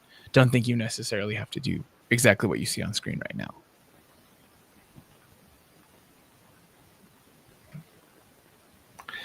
Yeah, typically I actually have my reference on the screen in front of me. And that's where I'm looking, not doing this side to side action as much. Yeah. There was a course that we filmed recently with an artist, Dan Thompson. And while we were working with him, one of the ways that he ends up demonstrating pretty often for the sake of videos is with the bust that he's working from being immediately next to the actual page that he's drawing it on. And so he's drawing it at the same scale with this kind of like sight size thing as his actual piece and the bust itself. But they're immediately next to each other, which isn't always necessarily the way that he'll work, but it just ends up happening as a function of him demonstrating versus how you would always work normally. There's just some stuff like that happens.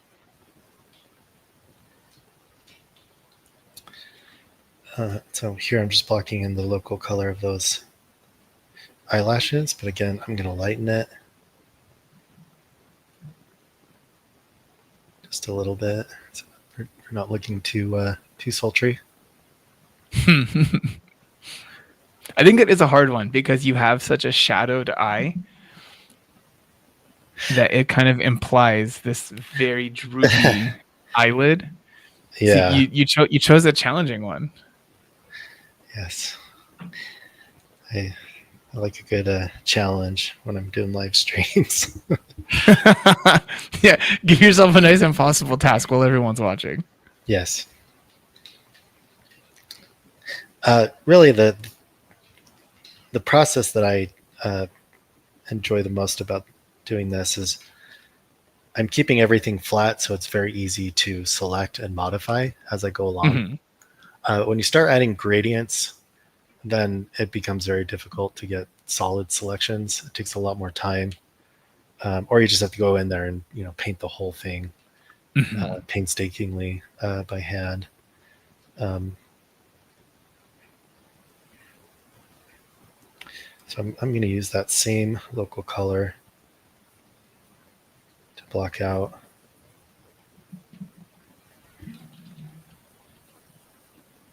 the eyebrows.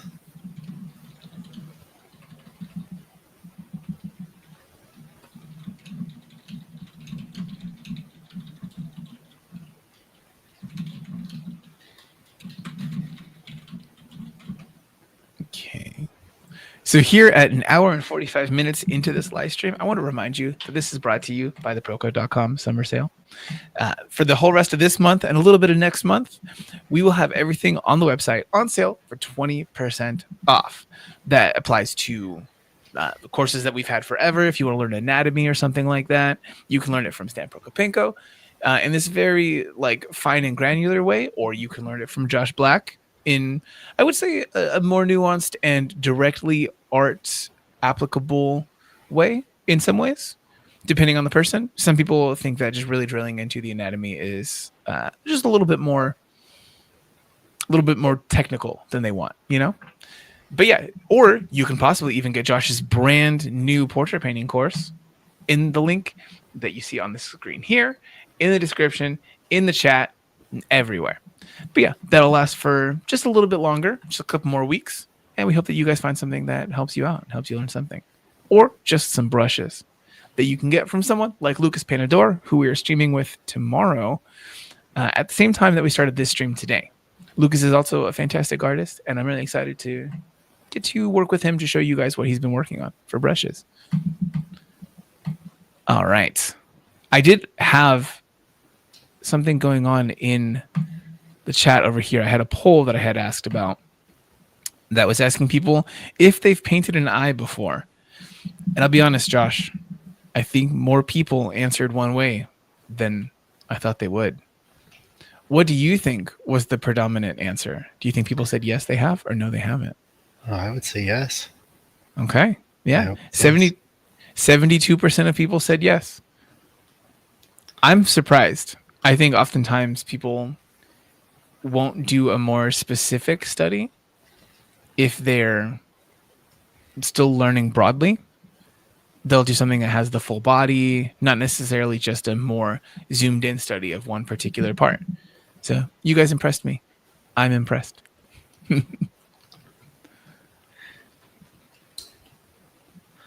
Pixel Art Journey here in the chat said, if Josh ever does a figure course, I'd buy instantly. How do you feel about that, Josh? Well, I actually do have one. Yeah, you do. Where can people find that, Josh? On Proko.com. Yeah. Anatomy toolkit, which goes over figure drawing, gesture, and anatomy. And plus, I just released this head painting tutorial that goes over more in-depth studies and breakdowns of the anatomy and structure of the individual facial features of the head and its overall proportion. So you can look at that too.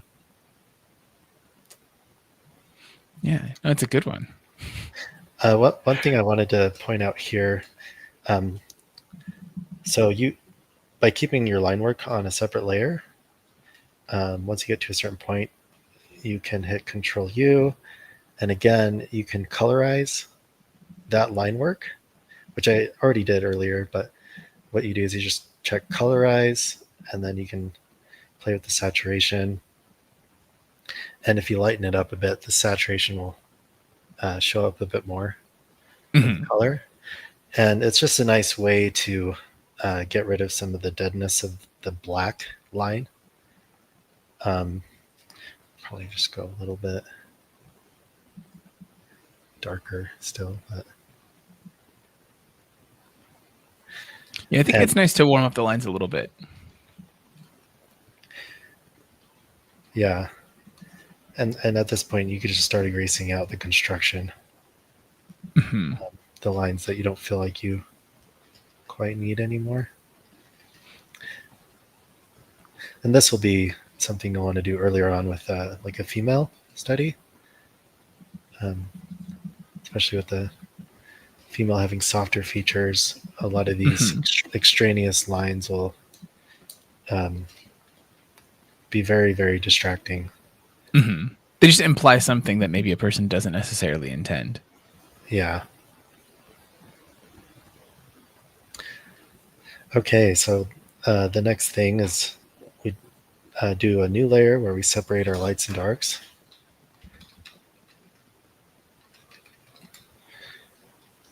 And that's in between the local colors and the line.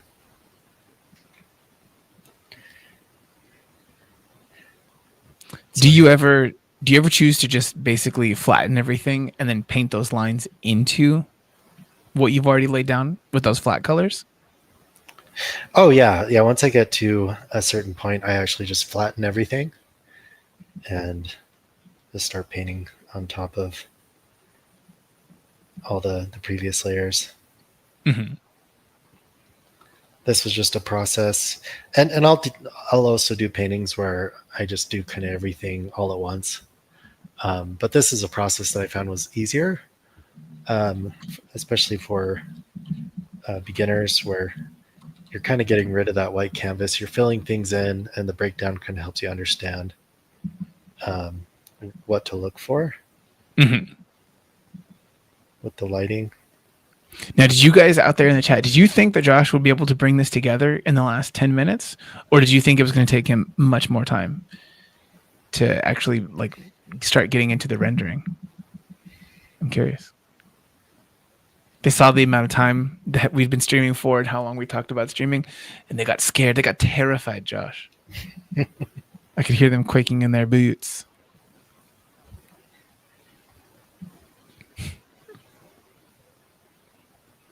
Do you think that it has made you a faster artist to work in the field that you work in concept art?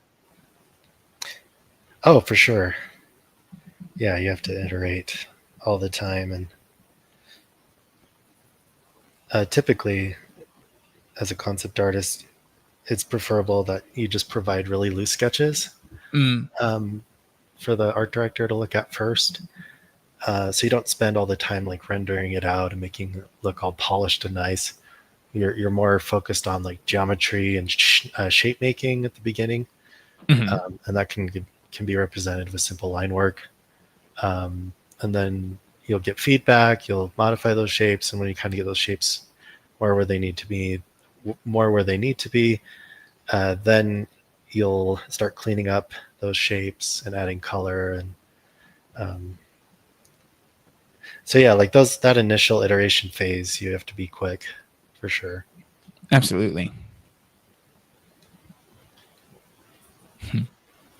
Now, what are the areas that you are concerned with hitting the most and the earliest in this process?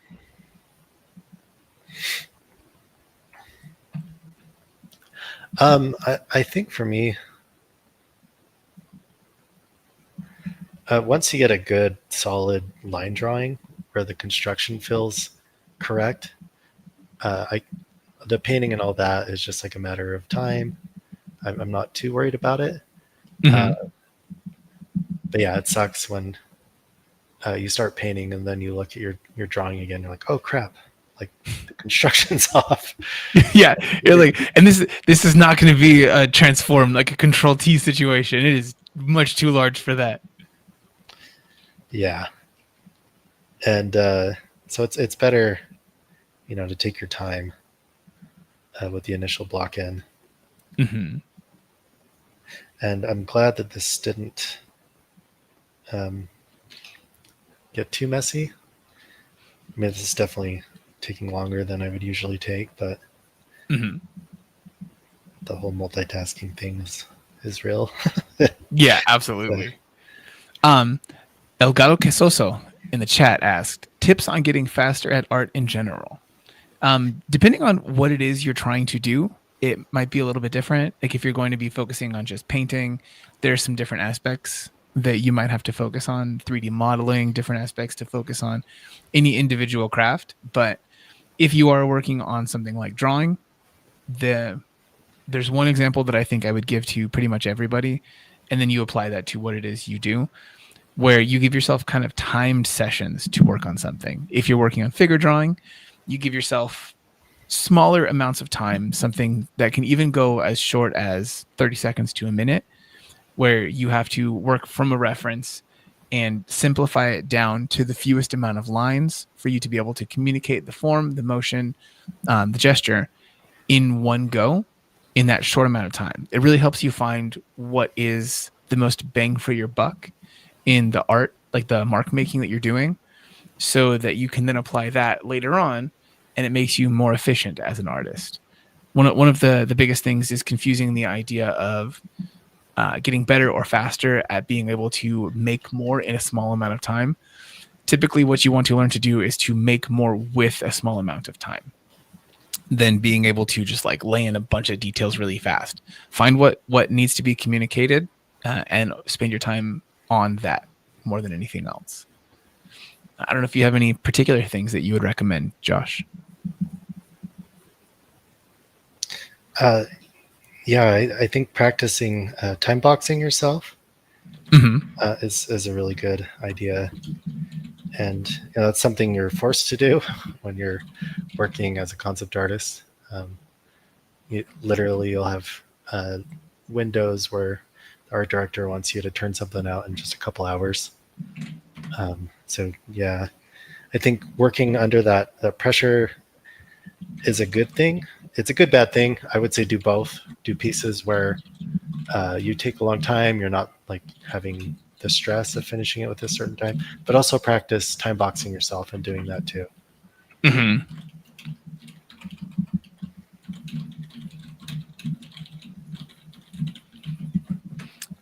Pixel Journey in the chat did ask, they brought up what's going on with Peter Hahn right now. Peter Hahn has a condition that has him kind of out of commission for art right now, where he's unable to draw and is experiencing other symptoms as a part of that condition. It's something that he should be healed from in the next like 6 months, is what the current estimate is from his doctors. As we understand it, it's not a condition that people typically have long-lasting effects from over time. It's just something that while he's going through it, he won't be able to necessarily work or teach. So we wish him the best and hope he gets better soon. If any of you guys do follow Peter Hahn or want to follow Peter Hahn at Peter Hahn Style on most socials, go wish him the best. Go contribute to his GoFundMe if you can. Help him keep the bills paid in the meantime. Peter's great. Oh, I had no idea that was the case. It's so sad. Yeah, it just started. Like he had just posted about it last night. It's a thing that he's only been experiencing for the last couple weeks. So you're not late to the party or anything, I promise.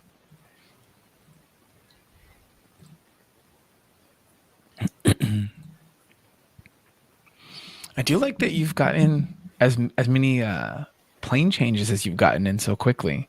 You got the variation between the brow and the forehead and the little ridge that the guy's got going on in there. That's nice.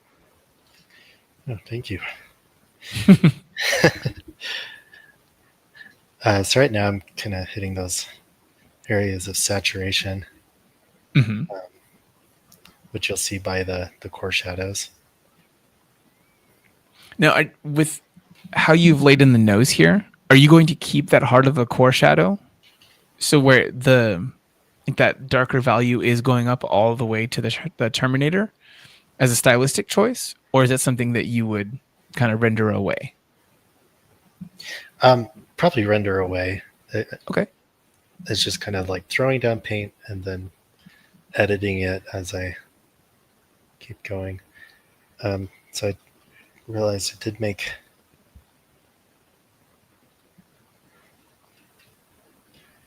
a mistake here. I definitely want my shadows cooler.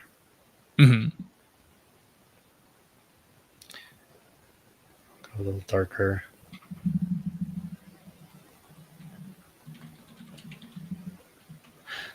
Okay, yeah, there we go. So you want more of that separation between your warms and cools.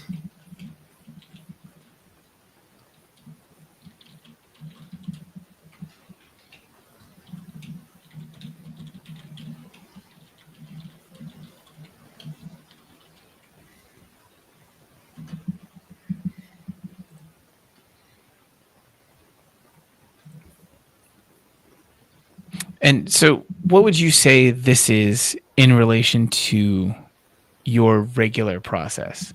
Is this indicative of the level of render that you would normally take something to? Or would you normally take it farther? Or would you do even less than this?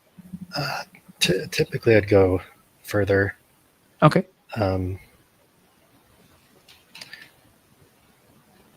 Yeah, I think with this amount of time, I'd generally be further along. Mm. um, And would you still reference? Would you still look at the art reference as much at this stage, or do you think that you would typically start looking at the actual piece itself, and it can kind of inform where you place things?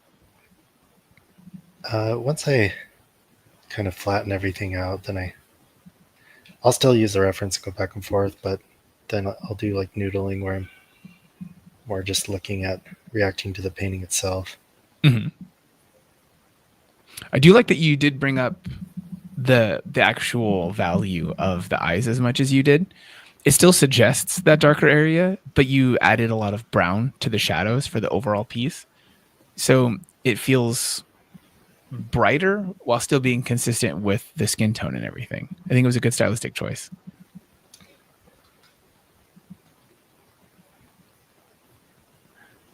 Yeah, typically I would, by this time, I'd actually flatten everything and pull in um, the blender brush. Mm. So yeah, I've thrown down those kind of harsher brush strokes, but now with my blender brush, I can kind of deal more with those Gotcha. softer gradients and blending things in together. And is that something that you go over in your brand new course that's on Proko.com? Yeah, for sure. Yeah. So the process is you separate the lights and darks, then you add your highlights and your dark accents, then you flatten it after you colorize the layer and start blending. Then you pull out your blender brush and soften the edges, and then it's just a lot of pushing and pulling after that. Mm-hmm.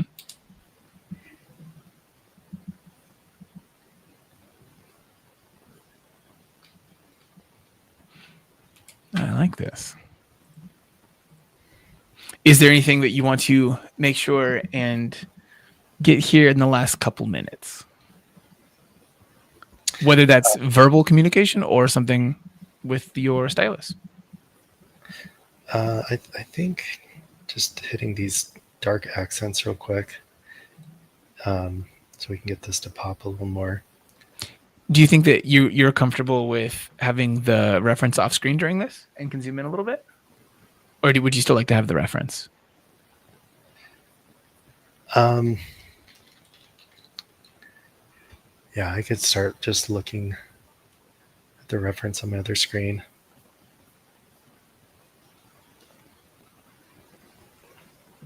Yeah, because I'd love people to get to see it at this full scale. All right, just put that away and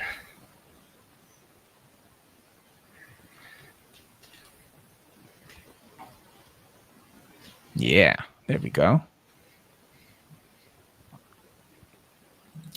yeah, we're starting to get the dark accents in there.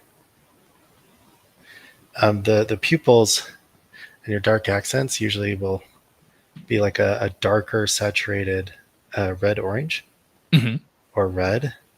Um, you never want to go black with your dark accents because it'll deaden the image Mm. and it won't feel as vibrant. That's something I learned when I did traditional painting. You want to make sure you have some warmth and a bit of and saturation in those dark accents. Mm-hmm.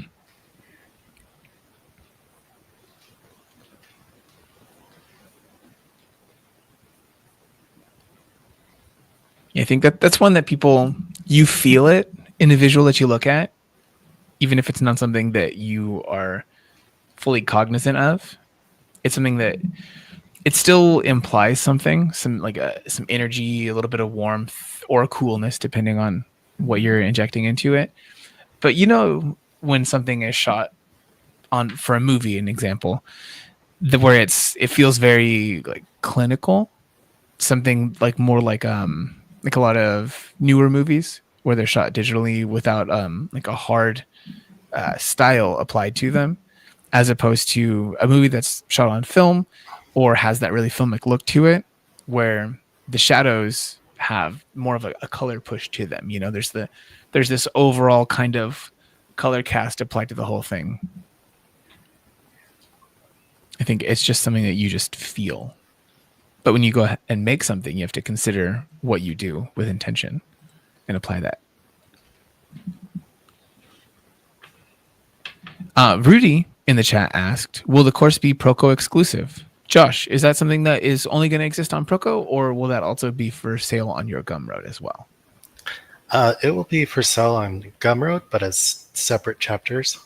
So for those who want to just buy individual sections, they could do that. Yeah. On Gumroad. Yeah. So there you go, Rudy. And for any of you guys who do want to follow Josh elsewhere and see if he mentions something like if a sale, not necessarily on Proko, which we do have going right now, but if you want something that's on sale on Josh's Gumroad, you can follow him at Josh Hunter Black on socials, where you can get informed about those things. Josh is pretty prolific as a poster. So even if you just need some sort of inspiration to find a reason to draw or get reminded to draw, Josh is a great follow. I think you guys should do it. John Shelby in the chat, where on the site will the recording be available? It'll be available right here on YouTube, baby. But as for his course that I was mentioning, you can find it over at proko.com/JoshBlack or at the link in the description, the chat, and more. Yeah. Lana in the chat said that they were glad to get to see a bit of Josh drawing live and said thanks.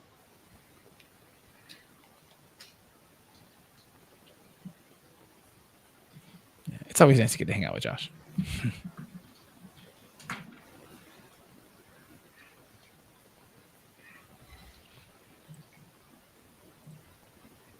What is it that you're noodling away at right now?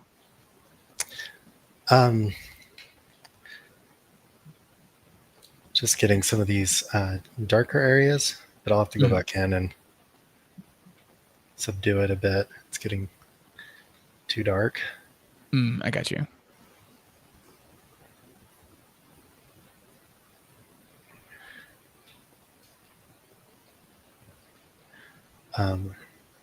So typically the upper planes of the lower eyelids, it's going to be catching light. So you want to hit those planes with some light. And then, of course, the planes underneath the upper eyelids will be typically in shadow.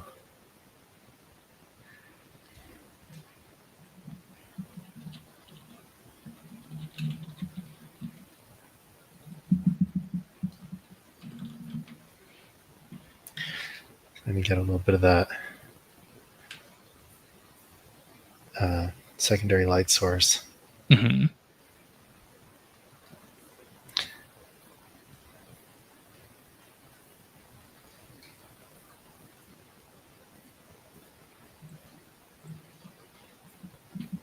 Now, do you think that this is one that you'll work on a little bit more after the stream ends, and then you'll end up posting online? Yeah, I think so. You'll find time somewhere between all of the activities with the kids and whatnot. Yeah. Yeah, I think we're getting to a good spot, but definitely need a little more time to finesse it.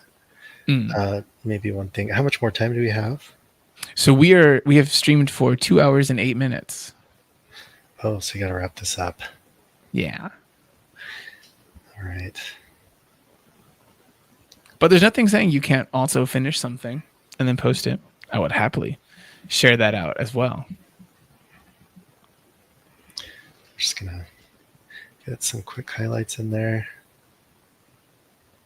Oh, you're putting an eye catch in there. That wasn't in the original. Okay. I appreciate that.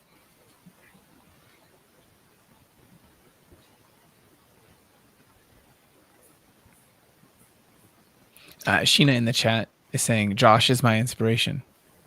Mine too. Oh, thanks, guys.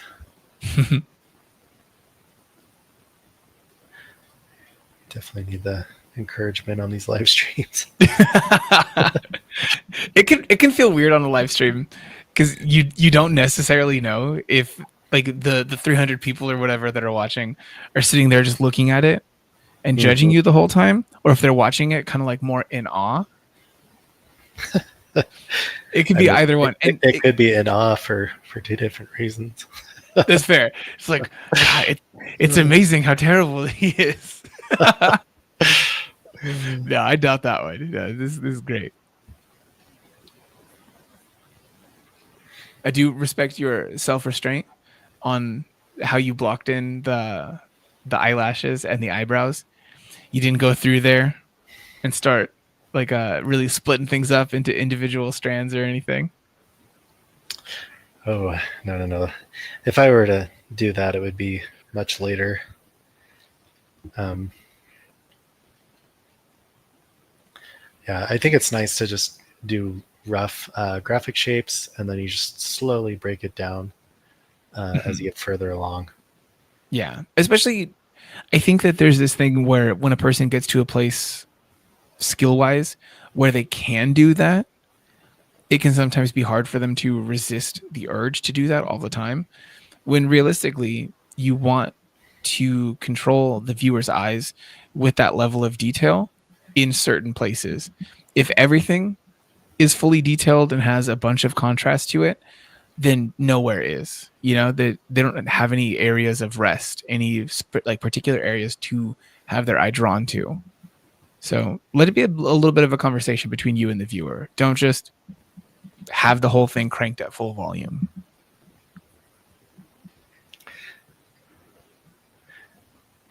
And that's another nice thing about doing it this way is, you can stop at any time in the process, and if you do it right, um, all those initial shapes will be well designed and can kind of stand on their own without all the little detail, Mm-hmm.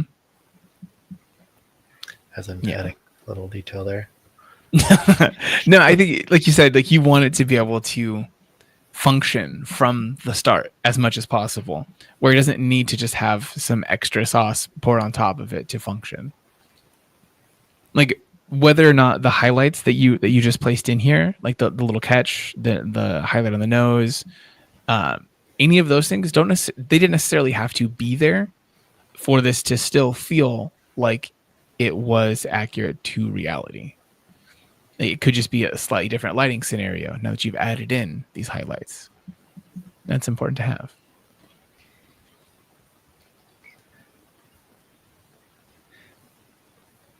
Yeah, and at this point, really, just a lot of back and forth, and the more you have down, the easier it is to see what needs to be changed. Mm-hmm.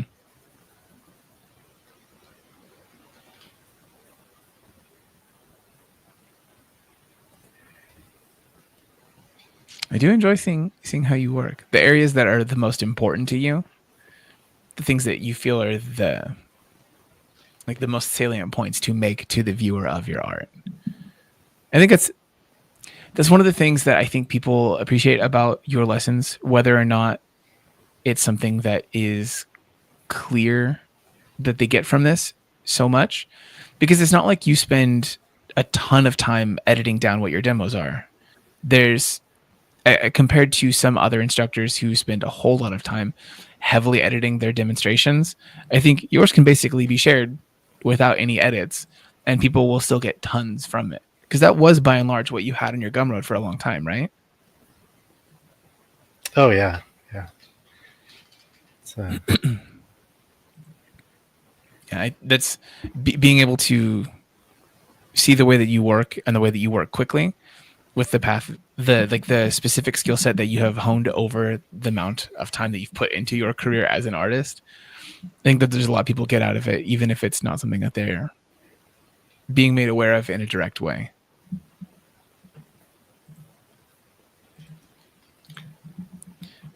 There was one question here that people asked in a couple different ways that I did want to ask you as a person who I think is uniquely poised to answer the question. they had asked essentially, when you do this many studies, how do you avoid the idea of getting tired of doing them?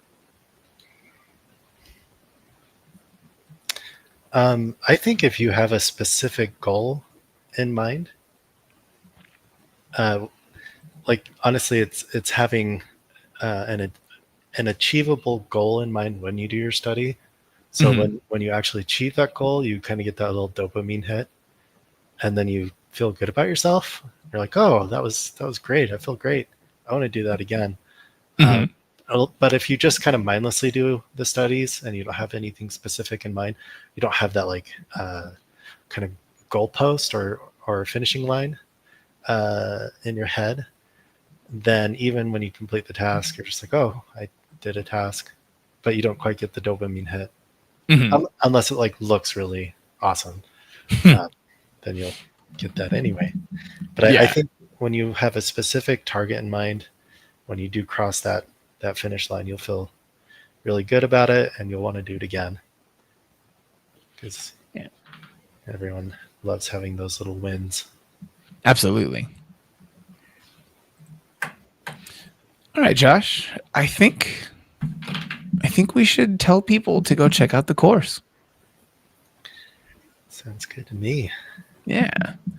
So if you want to bring up that reference again, just as one little last reminder here for people to see what you were working off of and what that end result was, that could be useful. Yeah, there's the reference. Um, yeah, I think we're going in a decent direction, but this demo is not. Wouldn't say it's going swimmingly. I still think it's going well. I think that you've done some other things that not necessarily they don't necessarily get addressed specifically. There's definitely some idealization that's gone on here rather than adhering to the actual reference one-to-one perfectly. There are some other stylistic choices that you probably mentioned in a more overt way inside of the courses, but I think the end result is fantastic, and people have gotten to ask the questions that they've wanted. At the end of the day, as a teacher, I think that's one of the main things you can hope for. Oh, thank you. It's been fun doing this. I just like to think of everyone else painting and drawing at the same time, and we're all in this together. Indeed. So as one last reminder for you guys, Josh does have that brand new course specifically about portraits. This is Painting the Head with Confidence, a portrait artist's toolkit, where he'll take you through a few different demos with some more specific examples on how he approaches this with the anatomy knowledge that he does have that you can learn a little bit of over there in his other previous course, which I forget the name of right now. I'm so bad at this. That's the Anatomy Survival Guide. And both of those things are on sale along with everything else on Proko right now until July 6th. So get on over there, use that code that you guys see on the bottom of the screen right now, or all over the screen when you go to the website. For anyone who needs a clickable link, there's one in the description. There's one in the chat. I'd love to see you guys over there on Proko as part of Josh's courses. Josh, thanks for taking the time, man. Oh, no problem. That was a quick 2 hours. My goodness. Yeah, the time can really speed by sometimes. Oh, yeah. Except this last 20 minutes was pretty grueling. Yeah, that's how that goes. So yeah, if you guys want to follow Josh, use this little thing right here, Josh Hunter Black. You guys should. He's a great inspiration to follow, and I think you guys will enjoy it. Josh, we'll do this again this time next year. That sounds good to me. Let's do it. All right. Have a good one, everybody. Okay, later.